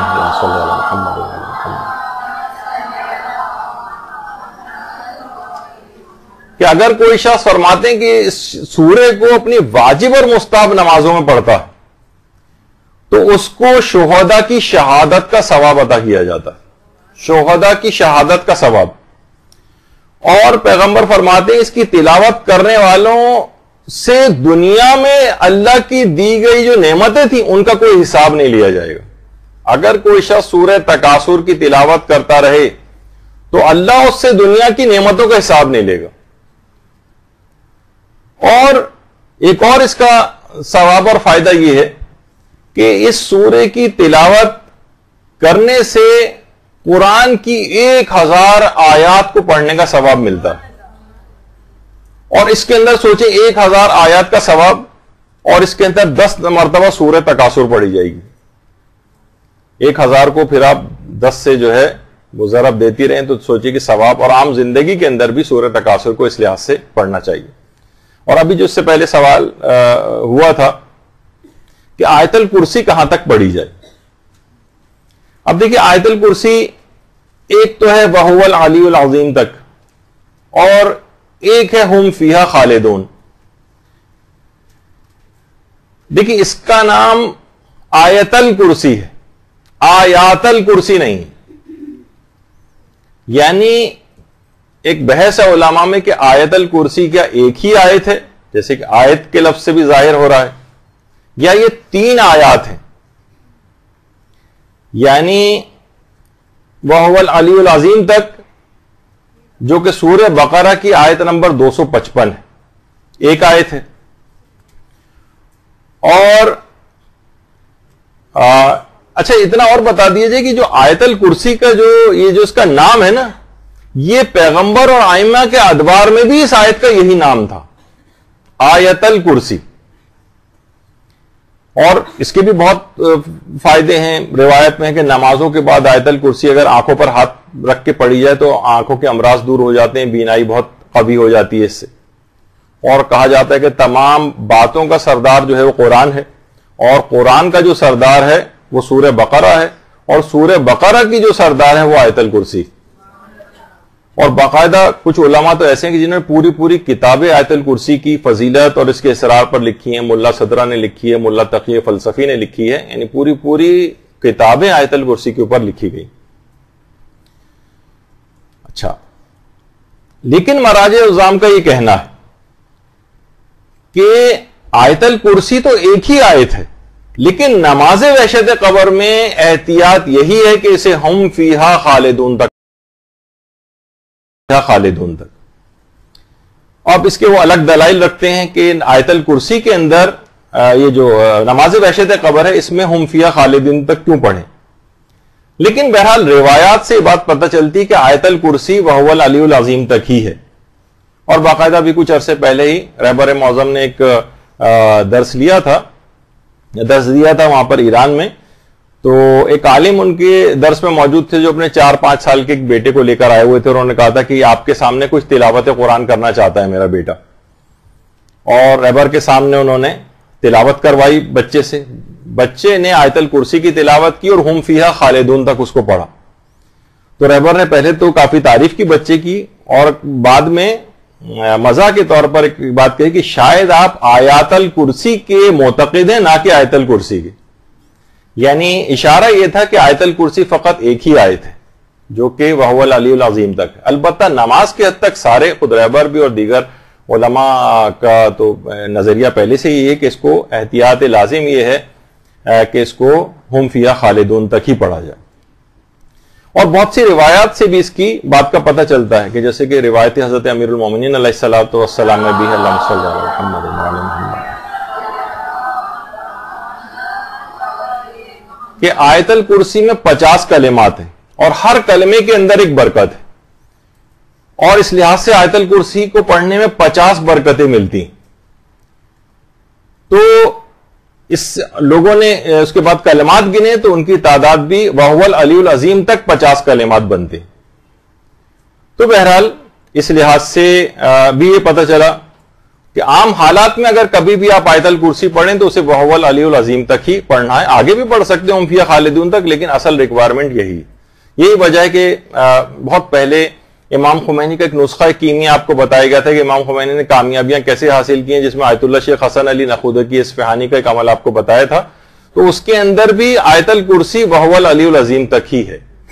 آیت اللہ شبیری زنجانی نے بھی بتایا کہ عام زندگی اور دنیا و آخرت کی ہر کامیابی کے لیے جو ایک خاص عمل بتایا گیا تھا آپ کو، اس کے اندر آیت الکرسی کی حد تک یہ ہے کہ اسے وہو العلی العظیم تک پڑھا جائے۔ اچھا، اب لیکن بہرحال یہ کہ نمازوں کے اعتبار سے بھی اور عام زندگی میں بھی اس کو اگر آپ دیکھیں تو لوگوں کو چاہیے کہ اپنی دکان میں، کاروبار کی جگہ پر، ملازمت کی جگہ پر آیت الکرسی کو لکھ کر رکھیں، خیر و برکت بھی اس کے اندر ہوگی۔ اور اگر کوئی شخص اس کو بہت زیادہ پڑھتا رہا تو اسے یہ توفیق ملے گی کہ مرنے سے پہلے بھی آیت الکرسی اس کی زبان پر آئے گی، اور آیت الکرسی اگر مرنے سے پہلے اس کی زبان پر آ جائے تو اس وقت تک نہیں مرے گا جب تک کہ جنت میں اپنا مقام نہ دیکھ لے۔ تو بہرحال بہت زیادہ ہے اس کا ثواب اور فائدہ، اور عام زندگی میں بھی جس جگہ بھی انسان اپنے پیسے رکھتا ہے، اپنے مال و دولت کو رکھتا ہے، اپنے سیف ہے، لاکر ہے، وہاں پر بھی ایک آیت الکرسی لکھ کر اس سیف اور لاکر کے اندر رکھی جائے۔ مثلا بہت سی خواتین زیورات ہوتے ہیں گھر میں رکھے ہیں، چوریاں ہو جاتی ہیں، اس سے بھی انسان کی حفاظت رہتی ہے۔ گھر میں رکھنے سے بھی آیت الکرسی کو لکھ کر گھر میں رکھنے سے بھی چور ڈاکو سے بھی حفاظت ہوتی ہے۔ تو عام طور پر تو وہو العلی العظیم تک ہے، لیکن ہم فیہا خالدون تک احتیاط لازم کی بنا پر نماز وحشت قبر میں وہاں تک پڑھنا ہے۔ اچھا، اس کے بعد نماز وحشت قبر کے پڑھنے کے بعد کی ایک دعا ہے، اور دعا کیا ہے؟ اللہم صلی علی محمد و آل محمد وبعث ثوابہا الی قبر فلان ابن فلان۔ درود کے بعد یہ ہے کہ پروردگار اس نماز کا ثواب فلاں ابن فلاں کی قبر تک پہنچے۔ اچھا، یہاں پہ بھی علماء نے کہا کہ الی روح فلاں ابن فلاں نہیں ہے، الی قبر، یعنی قبر کے اندر یہ چیز پہنچتی، روح کی حد تک۔ روح ورنہ تو ہوتا ہے کہ ٹھیک ہے اس کی روح کو اس کا فائدہ ملے گا، نہیں، قبر کے اندر یہ چیز جاتی، قبر ہی کی تنگی، تاریکی، تنہائی، اس کو جتنے بھی چیزیں جو اس سے انسان اس کے گھبراتا ہے، وہ یہ قبر کے اندر پہنچے گی یہ نماز۔ تو اس کے الفاظ سے بھی یہ پتہ چلتا ہے۔ اچھا، بہت سے لوگ کہتے ہیں کہ کیا ہمیں تو عربی اتنی صحیح نہیں آتی، تو یہ نماز وحشت قبر کے بعد کی جو دعا ہے اس کو کیا عربی ہی میں پڑھنا ضروری ہے؟ تو اس کا جواب یہ کہ نہیں، اس کو عربی میں پڑھنا بہتر تو ہے لیکن ضروری نہیں۔ اردو کے اندر بھی پڑھ سکتے ہیں اور کہہ سکتے ہیں درود پڑھنے کے بعد مثلا آپ یہ کہیں کہ پروردگار اس نماز وحشت قبر کا ثواب فلاں مرحوم کو پہنچے۔ اچھا، پھر اس کے اندر یہ کہ یہ جو کہ فلاں ابن فلاں میں تو کیا اس کا نام لینا اور اس کے والد کا نام لینا کیا ضروری ہے؟ تو اس کا جواب ہے کہ نہیں، یہ نام لینا بھی کوئی ضروری نہیں، پتہ ہو تو نام لے لیں اس کا، یعنی نام معلوم ہو تو نام لے لیں، والد کا نام معلوم ہو تو نام لے لیں، ورنہ دماغی اعتبار سے مشخص کرنا کافی۔ مثلا کوئی کہے کہ آج میں مثلا نماز جماعت کے لیے مسجد گیا تھا، جس مرحوم کی جو آج نماز جنازہ پڑھی گئی تھی اس کے بعد اسے تدفین کے لیے لے گئے تھے، اب رات کے 7-8 بج رہے ہیں، تو وہ اس مرحوم کے لیے میں یہ نماز وحشت قبر پڑھتا ہوں، تو اس لحاظ سے اتنا بھی کافی۔ یا میرے جو فلاں رشتہ دار یا فلاں مومن کا جہاں آج مسجد میں اعلان ہو رہا تھا، جن کے لیے اب مجھے ان کا نام یاد نہیں رہا، لیکن میں ان کے لیے مثلا یہ نماز وحشت قبر پڑھتا ہوں، یعنی اس کا نام لینا ضروری نہیں۔ حتیٰ کہ جو سورہ فاتحہ پڑھی جاتی ہے، حتیٰ کہ جو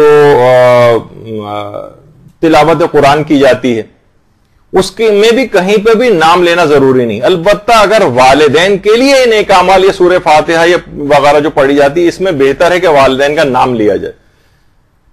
مثلا حقیقت یہ ہے کہ انسان جیسے اکثر بچوں سے بھی پوچھیں تو ان کو اپنے دادا کا نام نہیں پتا ہوتا، پردادا کا تو بہت ہی شاذ لوگوں کو پتا ہوتا ہے۔ تو بس دیکھا جائے تو ناموں کی حقیقت یہی ہے کہ انسان جن کے لیے اتنی محنتیں کرتا ہے، ایک نسل کے بعد تو لوگ اس کا نام بھی بھول جاتے ہیں۔ تو بہرحال اس جگہ کو یاد رکھنا چاہیے کہ جہاں ہمیشہ رہنا ہے۔ جی وہ ہاں، میں ابھی آ رہا ہوں، یہ سارے مرحلے وار اسی کے اوپر۔ تو ابھی فی الحال تو یہ ہے کہ نام لینا ضروری نہیں ہے۔ اچھا، اس کے بعد پھر ایک مسئلہ یہ آتا ہے، یہ چلیں ابھی ان کا بھی جواب دے دیا جائے کہ کوئی نہ کوئی تو آج مومن مرا ہی ہوگا۔ مثلا ہم نہ مسجد گئے، نہ کسی سے کہیں سے اطلاع کوئی آئی، لیکن اتنی بڑی دنیا ہے، کوئی نہ کوئی تو مومن اس دنیا سے گیا ہوگا۔ تو جو بھی گیا ہو اس کو وحشت قبر، یا ایک ضروری نہیں کہ ایک گیا ہو، بہت سارے گئے ہوں، مثلا ہو سکتا ہے کہ ایک دن میں 100 مومنین جو انتقال کر گئے ہوں پوری دنیا میں ملا کر، تو رجائے مطلوبیت کی نیت سے ان سب کے لیے بھی ایک ہی نماز وحشت قبر پڑھی جا سکتی، رجائے مطلوبیت کی نیت سے. شاید یعنی رجائے مطلوبیت کہتے ہیں کہ یقینی طور پر ہم اس کو مستحب نہیں قرار دے سکتے، لیکن یہ کہ یعنی روایت میں ایک شخص کے لیے ایک نماز وحشت قبر کا حکم آیا، تو کیا بہت سارے اشخاص کے لیے ایک ہی نماز پڑھی جا سکتی ہے؟ تو اس پہ علماء نے کہا کہ رجائے مطلوبیت کی نیت سے بہت سارے اشخاص کے لیے بھی نماز وحشت قبر پڑھی جا سکتی ہے. پھر ایک سوال اس کے اندر یہ آتا ہے کہ کیا نماز وحشت قبر کو مستحب کی نیت سے پڑھ سکتے ہیں؟ مستحب کی نیت سے اس میں علماء خاص طور پر جو موجودہ مراجع ہیں، آیت اللہ سیستانی فرماتے ہیں کہ، اور آیت اللہ خوئی بھی یہ کہتے تھے کہ اس کو مستحب کی نیت سے نہ پڑھا جائے، بلکہ انہوں نے لکھا ہے کہ سزاوار یہ ہے، بہتر یہ ہے کہ اس نماز کو پڑھا جائے، کیونکہ آیت اللہ سیستانی اور آیت اللہ خوئی بھی وہ مستحبات کی دلیلوں کے لیے بھی اس کی مضبوطی کے قائل تھے. ابھی ہم اس بحث کے اندر نہیں جا رہے، کچھ سندی اشکالات علماء کے اندر ہوتے ہیں، سند کے اوپر بحث ہوتی ہے، تو اس لحاظ سے آیت اللہ سیستانی نے کہا کہ اس نماز کو پڑھنا چاہیے، ینبغی، سزاوار یہ ہے، بہتر یہ کہ اس نماز کو پڑھو، لیکن مستحب کی نیت نہ کریں، رجائے مطلوبیت کی نیت سے تاکید آئی ہے اس کی، اور بہرحال اس نماز کو جو ہے وہ پڑھ لیا جائے. اور دیگر علماء بھی جنہوں نے مستحب کے طور پر بھی اس کو لکھا ہے، وہ بھی انہوں نے قاعدہ تسامح کو استعمال کرتے ہوئے مستحب کے طور پر لکھا ہے، ورنہ سند کے اعتبار سے اس کے اندر کچھ اشکالات ہیں. اچھا، ابھی تک تو آپ نے سنا، کیا اس نماز کو کیا کبھی یہ نماز واجب بھی ہو جاتی ہے؟ تو جی ہاں، نظر کر کے اس نماز کو واجب بھی کیا جا سکتا ہے. تو دیکھیے ہمارے یہاں نظروں کا بس صرف ایک مٹھائی اور کھانا اس سے صرف سروکار رہ گیا ہے، دوسری طرف بھی نگاہ ہونی چاہیے آپ کی، جو اور زیادہ ثواب پہنچانے والی نظریں ہیں وہ ماننی چاہیے. اس میں یہ کہ اگر میرا فلاں کام ہو گیا تو جس مومن کی بھی مرنے کی اطلاع میں اس کے لیے اس رات نماز وحشت قبر پڑھوں گا.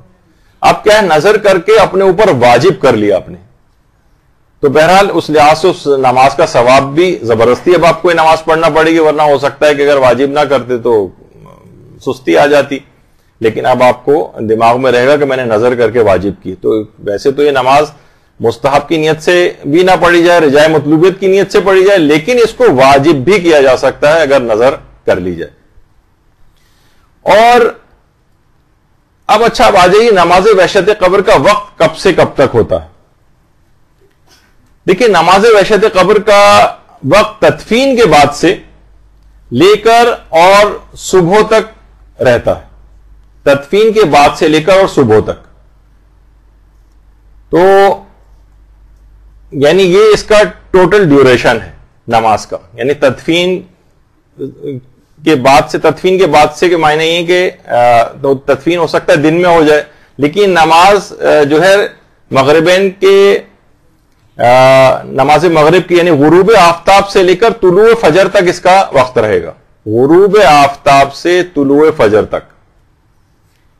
البتہ اس کے اندر بھی افضل کون سا وقت ہے؟ پچھلی دفعہ بھی آپ نے سنا تھا کہ ہم نے نوافل میں بھی اوقات فضیلت اور واجب نمازوں کے اندر بھی اوقات فضیلت کا ذکر کیا تھا. سب سے افضل وقت بہرحال نماز وحشت قبر کا یہ ہے کہ اس کو اول شب ہی میں پڑھ لیا جائے، نماز عشاء پڑھنے کے بعد. مغرب اور عشاء کے درمیان میں بھی اس کو پڑھا جا سکتا ہے، لیکن زیادہ بہتر یہ کہ نماز عشاء کو پڑھنے کے بعد اس کو پڑھا جائے. اور ویسے فجر تک پڑھی جا سکتی ہے، لیکن آیت اللہ ناصر مکارم شیرازی نے بھی لکھا ہے کہ اصلاً یہ جس وقت تدفین کے بعد فوراً ہی منکر و نکیر آ جاتے، فوراً. بلکہ روایت میں یہاں تک ہے کہ ابھی لوگ تدفین کر کے گھر پہنچے بھی نہیں ہوتے کہ سوال منکر و نکیر وغیرہ سب مکمل ہو چکا ہوتا ہے. تو بہرحال اس لحاظ سے اس کو جلد سے جلد پڑھ لینا چاہیے، جتنے بھی جلد ہو سکے. اول شب کے اندر بہتر ہے پڑھا جائے، اور نماز مغربین کو پڑھنے کے بعد نماز عشاء کو پڑھنے کے فوراً بعد اس نماز کو پڑھ لینا بہتر ہے، اگرچہ وقت اس کا طلوع فجر تک چلے گا. زیادہ بہتر یہی ہے. اچھا البتہ اگر تدفین میں کبھی تاخیر ہو جائے تو کیا نماز وحشت قبر میں بھی تاخیر ہوگی؟ جی ہاں، تدفین میں اگر تاخیر ہو رہی ہے تو نماز وحشت قبر پڑھنے میں بھی تاخیر کی جائے گی. جب تک تدفین نہیں ہو جائے گی تب تک نماز وحشت قبر کا دوسرا والا جو طریقہ ہے وہ جو اصل دفن کے بعد والی جو نماز ہے وہ نہیں پڑھی جا سکتی جب تک کہ تدفین نہ ہو جائے.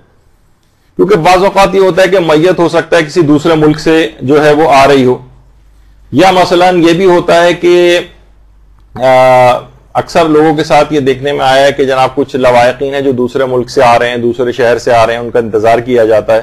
البتہ یہ بات روایات کے اعتبار سے زیادہ پسندیدہ نہیں ہے، اس کو پسندیدہ نہیں سمجھا جاتا کہ جناب آپ اس طرح سے اتنا زیادہ تاخیر کریں.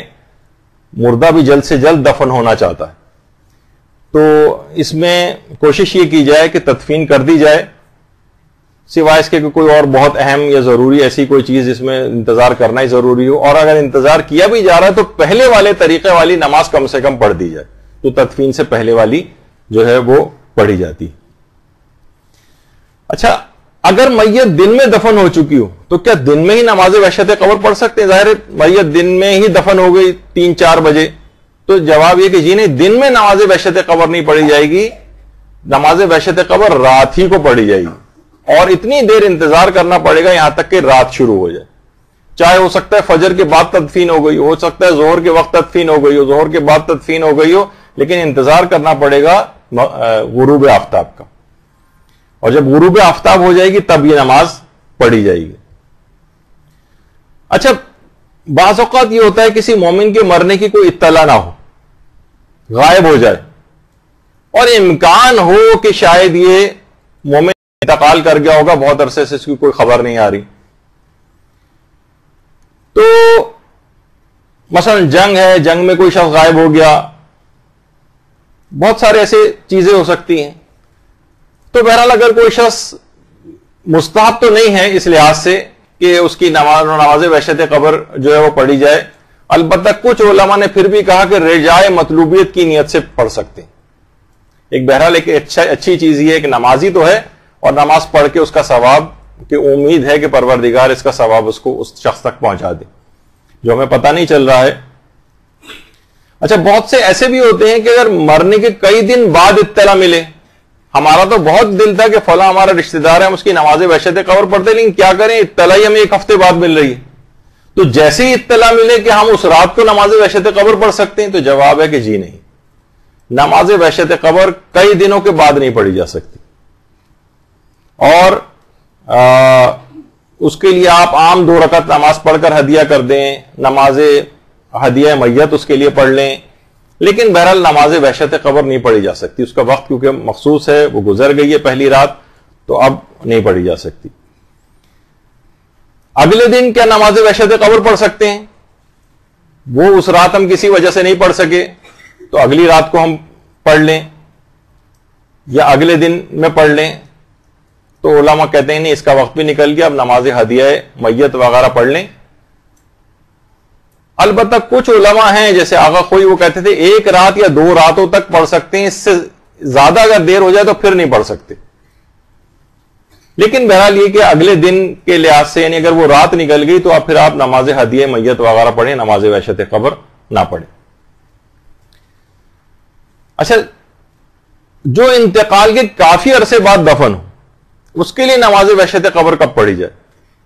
یعنی انتقال ہو گیا، اب جیسے میں نے کہا کہ مثلا اس کی فلائٹ سے آ رہی ہے، اس میں تاخیر ہو رہی ہے، 2 روز بعد میت پہنچے گی، یا خدا نہ خواستہ کوئی ایسا مرحلہ قانونی طور پر ہے کہ پوسٹ مارٹم ہوگا اور اس کے بعد اور قانونی کارروائیاں ہوں گی اور نماز تدفین میں تاخیر ہو رہی ہے اس لحاظ سے. تو اگر انتقال کو کافی عرصہ بھی گزر جائے لیکن دفن ابھی نہ ہوا ہو، یا انتقال کے کافی عرصے بعد دفن ہوا ہو، تو نماز وحشت قبر دفن ہونے کے بعد ہی پڑھی جائے گی، تب تک نہیں پڑھ سکتے، چاہے اس کی وجہ یہ تمام وجوہات ہی کیوں نہ ہو. جی وہ تو بالکل وہ میں نے پہلے ہی بتا دیا، لیکن خود نماز وحشت قبر جو اصل وہ ہے اس کے متعلق ہم نے فوکس کیا ہوا ہے. اب وہ ابھی آ رہا ہے، وہ آ رہا ہے ابھی. تو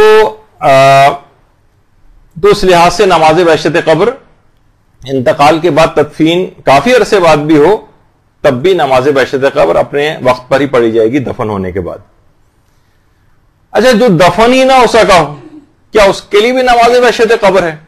مثلا بہت سے ایئر کریش میں انتقال کر گئے, اب وہ دفن ہی نہیں ہوئے, پانی میں ڈوب گئے, دفن ہی نہیں ہوئے زمین میں. تو علماء فرماتے ہیں کہ ان کی بھی رجائے مطلوبیت سے نماز بحشت قبر پڑھی جا سکتی, رجائے مطلوبیت کی نیت سے. اچھا پھر ایک ہے کہ دوسرے ممالک, خاص طور پہ جو مغربی ممالک میں رہنے والے وہ نماز بحشت قبر کس کے وقت کے مطابق پڑھیں, یہ ایک مسئلہ ہے. مثلا ہمارے یہاں پر ابھی رات تھی جہاں مردے کا انتقال ہوا, اب دوسرے مثلا مغربی ممالک میں اس وقت دن نکلا ہوا ہے, کیا وہ اپنی جگہ پہ رات ہونے کا انتظار کریں یا اسی مردے کا جہاں انتقال ہوا اس کی رات کو مد نظر رکھتے ہوئے وہاں دن میں ہی پڑھ لیں؟ تو اس کا جواب یہ ہے کہ ان کے لیے حکم یہ ہے کہ اس میں جو ملاک اور معیار جو ہے وہ مردے کی رات ہے, پہلی کون سی ہے تدفین کے بعد, چاہے ان کے ہاں دن ہو جو پڑھ رہا ہے تو وہ مردے کی تدفین کی رات کو معیار بنائے گا. یعنی وہاں پر وہ دن, ورنہ دن میں نماز بحشت قبر نہیں پڑھی جاتی, لیکن جو مغربی ممالک میں ایسی جگہ پر ہے کہ جہاں پر اس وقت دن نکلا ہوا ہے اور یہاں پر تو یہ یہاں کی رات کے مطابق وہاں دن میں ہی نماز پڑھ لے گا. تو نماز بحشت قبر میں مردے کی تدفین معیار ہے, مردے کی تدفین والی رات جو ہے وہ معیار ہے. پڑھنے والا اگر کسی ایسے ملک میں جہاں دن نکلا ہوا ہے تو وہ دن میں ہی سے نماز کو پڑھے گا. اچھا پھر اس کے بعد کیا دوسرے ممالک کے رہنے والے 2 مرتبہ اس نماز کو پڑھ سکتے ہیں؟ یعنی ایک مرتبہ تو انہوں نے یہاں دن میں ہی پڑھ لی مردے کی تدفین کے مطابق, اور ایک مرتبہ جب اپنے ہاں ان کے ہاں رات شروع ہوئی تو رجائے مطلوبیت کی نیت سے یہ بھی جائز ہے. یعنی ایک ہی شخص جو ہے, خاص طور پہ جو یہ مغربی ممالک میں رہنے والے ہیں, یہ نماز کو, بلکہ کچھ علماء نے تو یہ کہا کہ یہ بہتر بھی ہے کہ ایک نماز وہاں کی رات کے مطابق پڑھ لی جائے اور ایک نماز اپنی رات کے مطابق, اپنے علاقے کی رات کے مطابق پڑھ لی جائے, یہ بہتر ہے. اچھا یہ بھی ابھی آگے کہ موت کا علم اگر اگلے دنوں میں ہوا تو کیا نماز بحشت قبر پڑھی جا سکتی ہے جبکہ اس کی تدفین ہو چکی ہے؟ تو یہ جواب اس کا آ گیا کہ نہیں, اس طرح سے نماز بحشت قبر کا وقت گزر گیا ہے, اب نماز ہدیہ میت پڑھ سکتے ہیں. اور 1 یا 2 راتوں والا مسئلہ جو ہے وہ آیت اللہ خوئی نے خاص طور پہ لکھا ہے کہ 1 راتیں یا 2 راتیں اگر گزر جائیں اس کے بعد نہیں پڑھی جا سکتی, لیکن 1 یا 2 راتوں کی حد تک نماز بحشت قبر کو پڑھا جا سکتا ہے. لیکن آیت اللہ سیستانی نے تو بہرحال عمومی طور پر یہ لکھا ہے کہ بس تدفین والی رات اس کو پڑھا جائے اور باقی دنوں میں اس کو نہ پڑھا جائے. اچھا کیا ایک سے زائد مرحومین کے لیے ایک ہی نماز بحشت قبر پڑھ سکتے ہیں؟ یہ بھی ابھی آ گیا اس سے پہلے کہ بہت سے مومنین ایک ہی دن میں دنیا سے انتقال کر جاتے ہیں, تو کیا سب کے لیے پڑھ سکتے ہیں؟ تو یہ جواب ابھی آ گیا کہ اگرچہ ایک مرحوم کے لیے ایک ہی نماز بحشت قبر پڑھی جاتی لیکن پھر بھی رجائے مطلوبیت کی نیت سے بہت سارے مومنین کے لیے بھی ایک ہی نماز بحشت قبر پڑھ, ایک کے لیے تو مشخص کر لیں کہ یہ تو نماز بحشت قبر میں ایک فلاں معین مومن کے لیے پڑھ رہی ہوں, اور اس کے علاوہ جو ہے رجائے مطلوبیت کی نیت سے جو ہے اس کا ثواب دیگر مومنین کو بھی ہدیہ کیا جا سکتا ہے, یا سب کے لیے اجتماعی طور پر رجائے مطلوبیت کی نیت سے ایک ہی نماز پڑھی جا سکتی.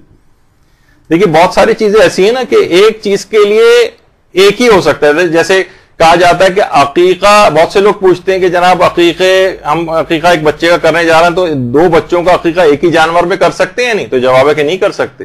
ایک عقیقہ میں ایک ہی شخص کی طرف سے ایک عقیقہ کا جانور قربان ہو سکتا ہے. 2 اگر عقیقے کرنے ہیں 2 الگ الگ بچوں کو 2 جانور قربان کرنے پڑیں گے. یعنی ایک ہی کے اندر 2 چیزیں شامل جو ہے وہ نہیں ہو سکتی کہ 2 افراد یا 3 افراد یا گھر کے تمام افراد کا عقیقہ ایک ہی جانور میں ہو جائے, ایسا نہیں ہو سکتا. اسی طریقے سے ایک نماز بحشت قبر ایک ہی مومن کے لیے پڑھی جائے گی, البتہ رجائے مطلوبیت کی نیت سے جائز ہے. جی جی ہاں, سورہ قدر 10 دفعہ پڑھنی, بالکل. اچھا اب ایک ہے کہ ایک مشہور بھی ہوتی ہے بات کہ کیا نماز بحشت قبر کی اپیل کی جا سکتی ہے تاکہ بڑی تعداد میں لوگ اس نماز کو پڑھیں؟ تو علماء فرماتے ہیں کہ ویسے اگر دیکھیں تو اگر تمام مومنین میں سے فقط کوئی ایک شخص بھی نماز وحشت قبر ایک مومن کے لیے پڑھ دے تو اس کے لیے کافی، ایک بھی کافی. البتہ یعنی اس کے لیے بہت ماس لیول پر اپیلیں کرنا یعنی کی جا سکتی ہیں، اس کو روکنا بھی اس لحاظ سے نہیں چاہیے کہ ہر شخص، کیونکہ اس میں ہر شخص کے پڑھنے والے کا بھی ابھی آپ نے اجر و ثواب سنا ہے تو اس کا ثواب بھی دگنا ہو جاتا ہے اور اس کے نامہ اعمال کے اندر بھی کتنا ثواب لکھا جاتا ہے. تو اس میں اس لحاظ سے کوئی حرج نہیں ہے. اور بہت سارے افراد، بلکہ آیت اللہ ناصر مکارم شیرازی نے تو یہاں تک لکھا ہے کہ ایک آدمی کے لیے ایک شخص ایک معین کر کے نماز وحشت قبر پڑھ لے اور باقی جو افراد پڑھیں اسی شخص کے لیے وہ رجاء مطلوبیت کی نیت کرے. تو بہرحال یہ کہ ایک شخص کے لیے ایک نماز کافی ہے. البتہ یہ کہ زیادہ افراد بھی اگر پڑھیں تو رجاء مطلوبیت کی نیت سے پڑھ سکتے ہیں، اس کے اندر کوئی حرج نہیں.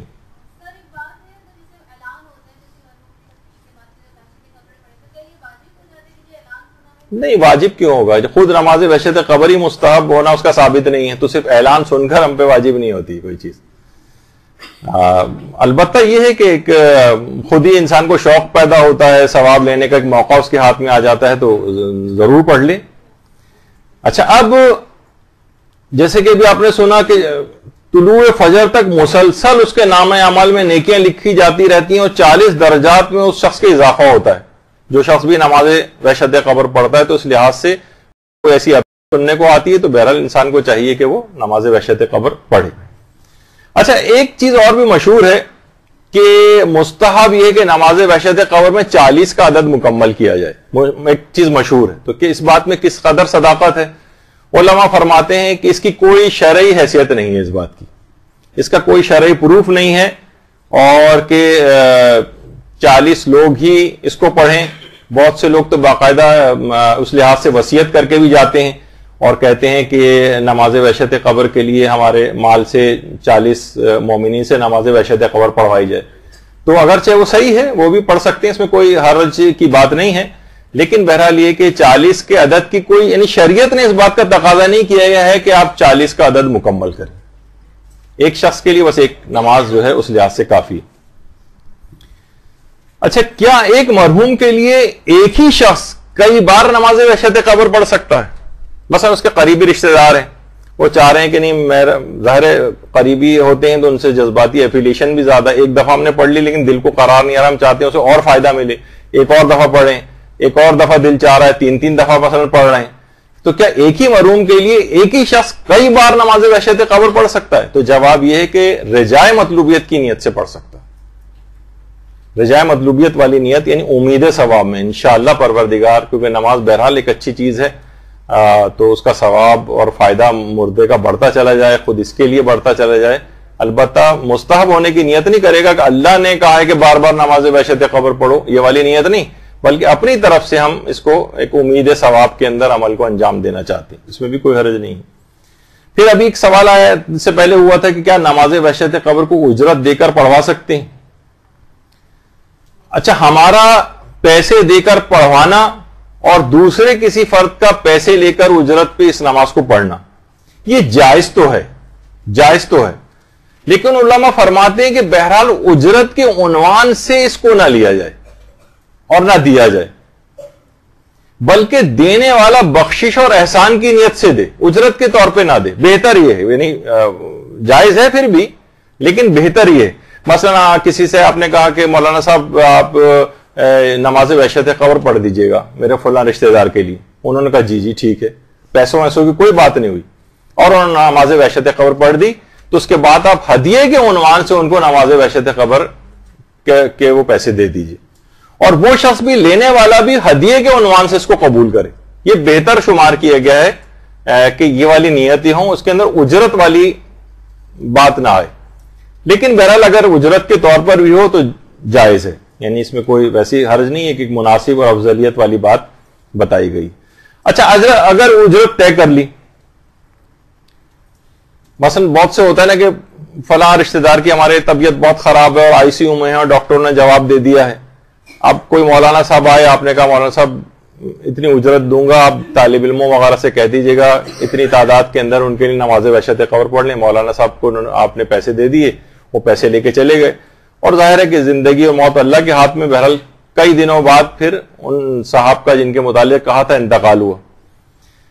اب یہ جس نے اجرت لی تھی یہ بھول گیا اس رات کو پڑھنا. اب پہلی رات نکل گئی, اب اسے بعد میں یاد آ رہا ہے, تو کیا یہ کر سکتا ہے کہ بعد میں, کیونکہ اجرت لے چکا, اب بعد میں نماز وحشت قبر پڑھ لے؟ اب علماء نے کہا نہیں, اجرت لینا اس کا جائز نہیں ہوگا. یا تو مالک کو راضی کرے, یا مالک سے معاف کروائے, یا اس کو پیسے واپس کرے. اور اگر مالک نہیں مل رہا, پتہ نہیں جس نے کہا تھا وہ کہاں چلے گئے, اب ہمارا ملاقات بھی ان سے نہیں ہو رہی ہے, تو یہ پیسہ مجہول المالک کے حکم میں ہوگا, اور حاکم شرع کی اجازت سے اصل مالک کی طرف سے صدقہ کرنا پڑے گا. تو بہرحال کیونکہ ایک لحاظ سے تمام باتیں مکمل ہو جائیں نماز وحشت قبر کے اعتبار سے, کہ اگر کوئی شخص, کیونکہ مختلف جگہوں پہ لوگ اس کو سنتے ہیں, یا جو نماز وحشت قبر اجارے کے طور پر بالفرض اگر کر رہا ہے تو اس کو تدفین والی رات ہی اس کو پڑھنا ہے. وہ رات اگر اس نے اس طرح کسی بھی وجہ سے نکال دی تو یہ اس پیسے کا مالک نہیں بنے گا. جو اجرت اس نے اس رات کی طے کی ہے, پھر یا تو مالک کو راضی کرو, یا اس سے معاف کرواؤ, یا اس کو واپس کرو. نہیں مل رہا تو مجہول المالک کے عنوان سے اصل مالک کی طرف سے ان پیسوں کو صدقہ کرو. یعنی کھا نہیں سکتے نا نماز وحشت قبر, بعد میں آپ پڑھ سکتے ہیں کہ بھائی ٹھیک ہے اس وقت تو میرا نکل گیا موقع, میں اجرت بھی لے چکا ہوں, تو میں بعد میں نماز کو پڑھ دیتا ہوں, ثواب تو مل ہی جائے گا. نہیں, ایسا نہیں کر سکتی. ابھی وہ بھی آ رہا ہے آگے, ساری چیزیں مکمل ہوں گی بھی خارج. اچھا, کیا بہت سے افراد کی طرف سے اجارہ لے کر ایک ہی نماز وحشت قبر پڑھ سکتے ہیں؟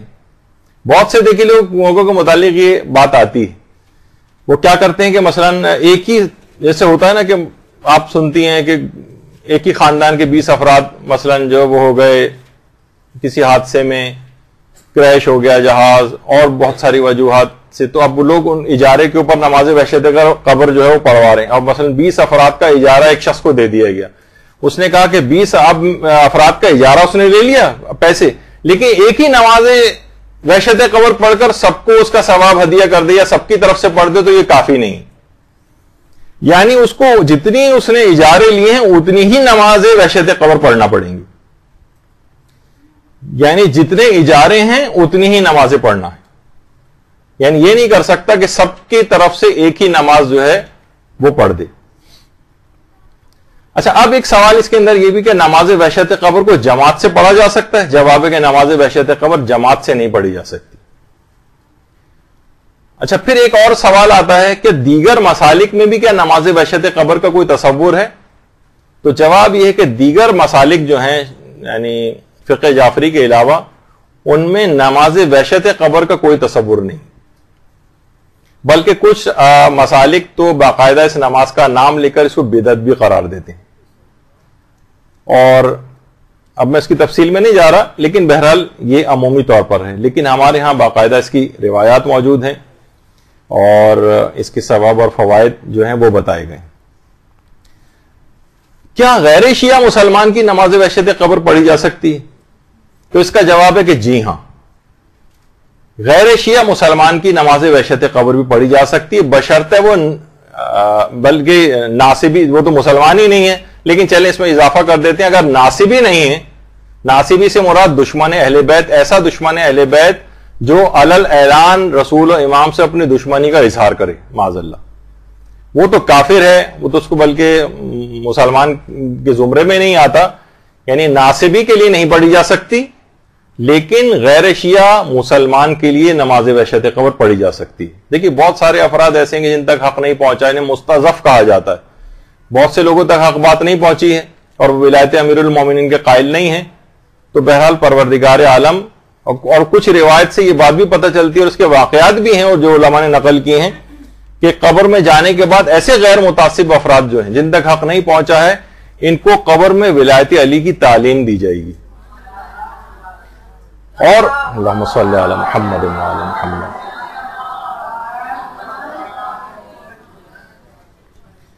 تو وہاں جب وہ تعلیم مکمل کر لیں گے اس کے بعد پھر داخل جنت کیے جائیں گے، اور کچھ کے لیے میدان قیامت کے لحاظ سے بھی ہے کہ حق ان کے سامنے وہاں جا کر پیش کیا جائے گا۔ پھر یہ سوال پیدا ہوتا ہے وہ تو قبر قیامت یہ سب کچھ دیکھ کر آ گئے ہیں، وہ تو فوراً قبول کر لیں گے، تو علماء کہتے ہیں انہیں فطرت دنیا پر باقی رکھ کر ان کے سامنے حق کو پیش کیا جائے گا۔ یعنی یہ نہیں کہ وہ چیزیں دیکھ لی ہیں تو فوراً جس طرح کا آدمی ڈر کے مارے بہت سی چیزیں قبول کر لیتا ہے، نہیں، فطرت دنیا پہ باقی رکھ کر۔ تو بہرحال اس طرح کی چیزیں ہیں۔ تو غیر شیعہ مسلمان کے لیے بھی، حتیٰ کہ اگر کسی حد تک یہ کہیں کہ کوئی آدمی ناصبی نہیں ہے لیکن وہ مختلف وجوہات سے پروپیگنڈے کے زیر اثر آ کر مثلا کہیں کہیں شیعوں کی مخالفت بھی کرتا آپ کو نظر آیا تھا، کچھ متعصب بھی آپ کو لگتا تھا، تب بھی جائز ہے کہ اس کے لیے نماز وحشت قبر پڑھی جائے، جائز، یعنی حرام کی حد تک بات ابھی تک نہیں، جب تک کہ ناصبی نہ ہو، ناصبی کے لیے نہیں پڑھی جا سکتی۔ حتیٰ کہ ایک دفعہ ہم نے جب قضا نمازوں کے، والدین کی قضا نمازوں کے مسئلے بتائے تھے، اس میں بھی یہ آیا تھا کہ اگر بیٹا جو ہے وہ شیعہ ہے اور اس کے بڑا بیٹا شیعہ ہے اور والد اس کے غیر شیعہ مسلمان تھے، تو ویسے تو بڑے بیٹے پر باپ کی قضا نمازوں روزے ادا کرنے ضروری ہوتے ہیں، لیکن باپ اگر غیر شیعہ تھا تو اس کے نمازوں کی قضا اور روزوں کی قضا واجب نہیں ہوتی، لیکن پھر بھی اگر کروانا چاہے تو کروا سکتا ہے۔ لیکن یہ کہ اسی طریقے سے نماز وحشت قبر کا بھی ہے کہ غیر شیعہ مسلمان کے لیے بھی نماز وحشت قبر پڑھی جا سکتی۔ کیا غیر شیعہ کے لیے سورہ فاتحہ، تلاوت قرآن، صدقہ یا نماز بھی ہدیہ کی جا سکتی ہے؟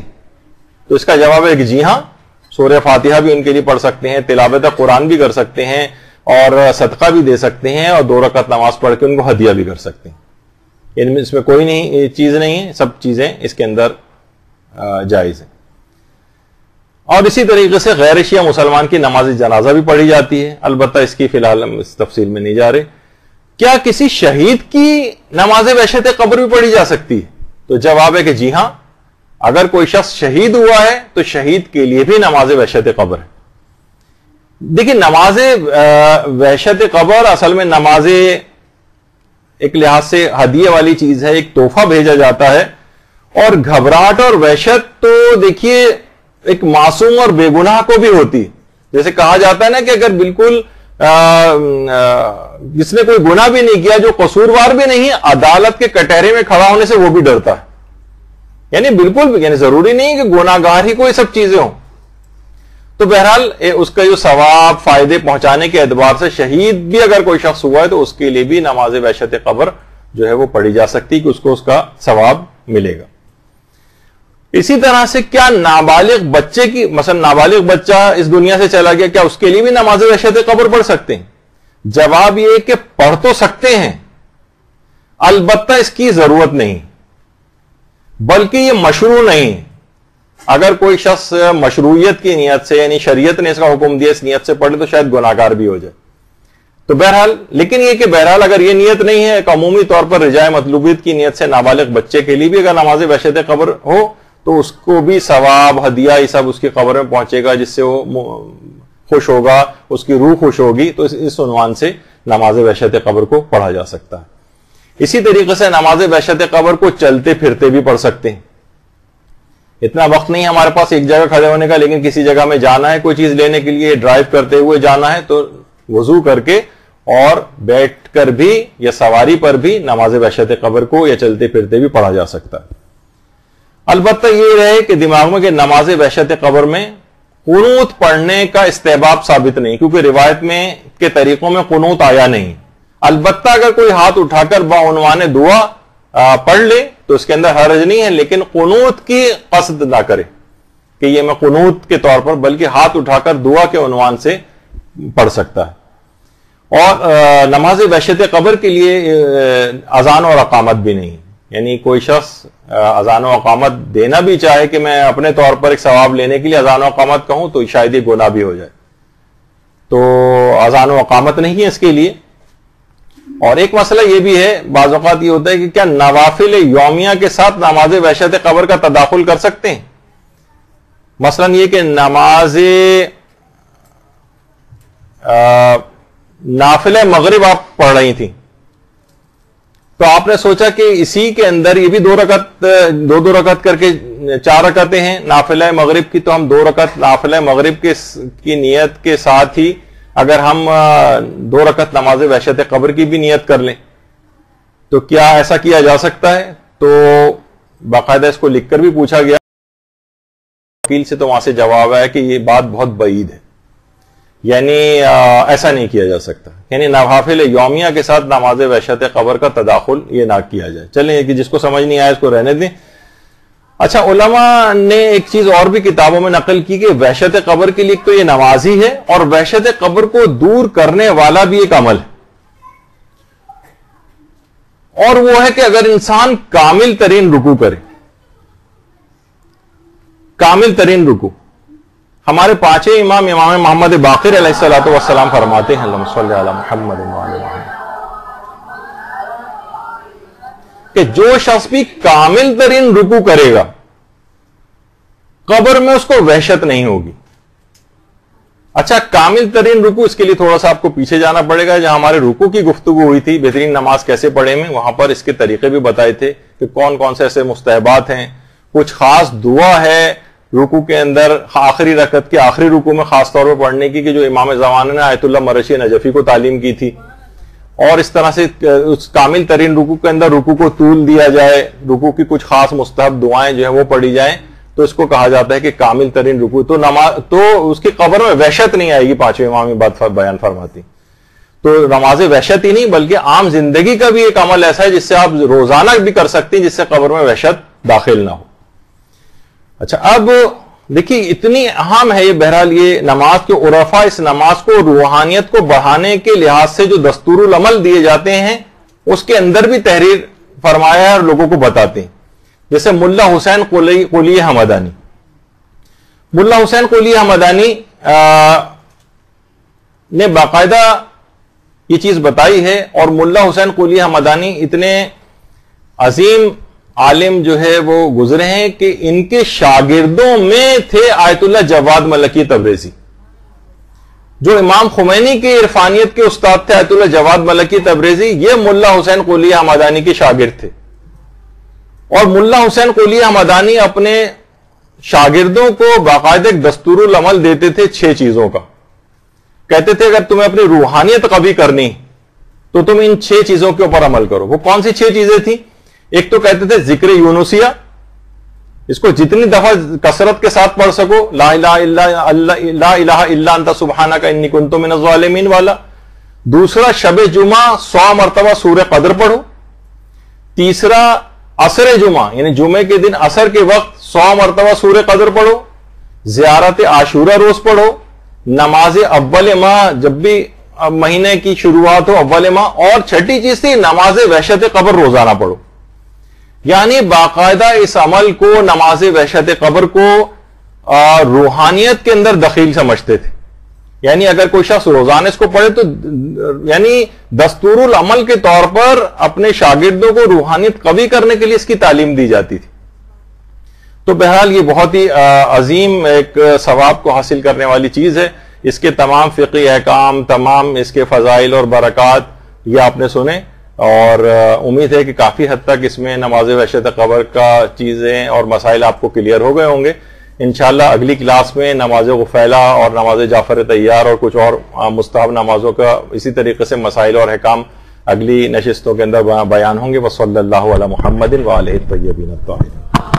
برحمتك يا أرحم الراحمين وصلى الله على محمد وآله الطاهرين۔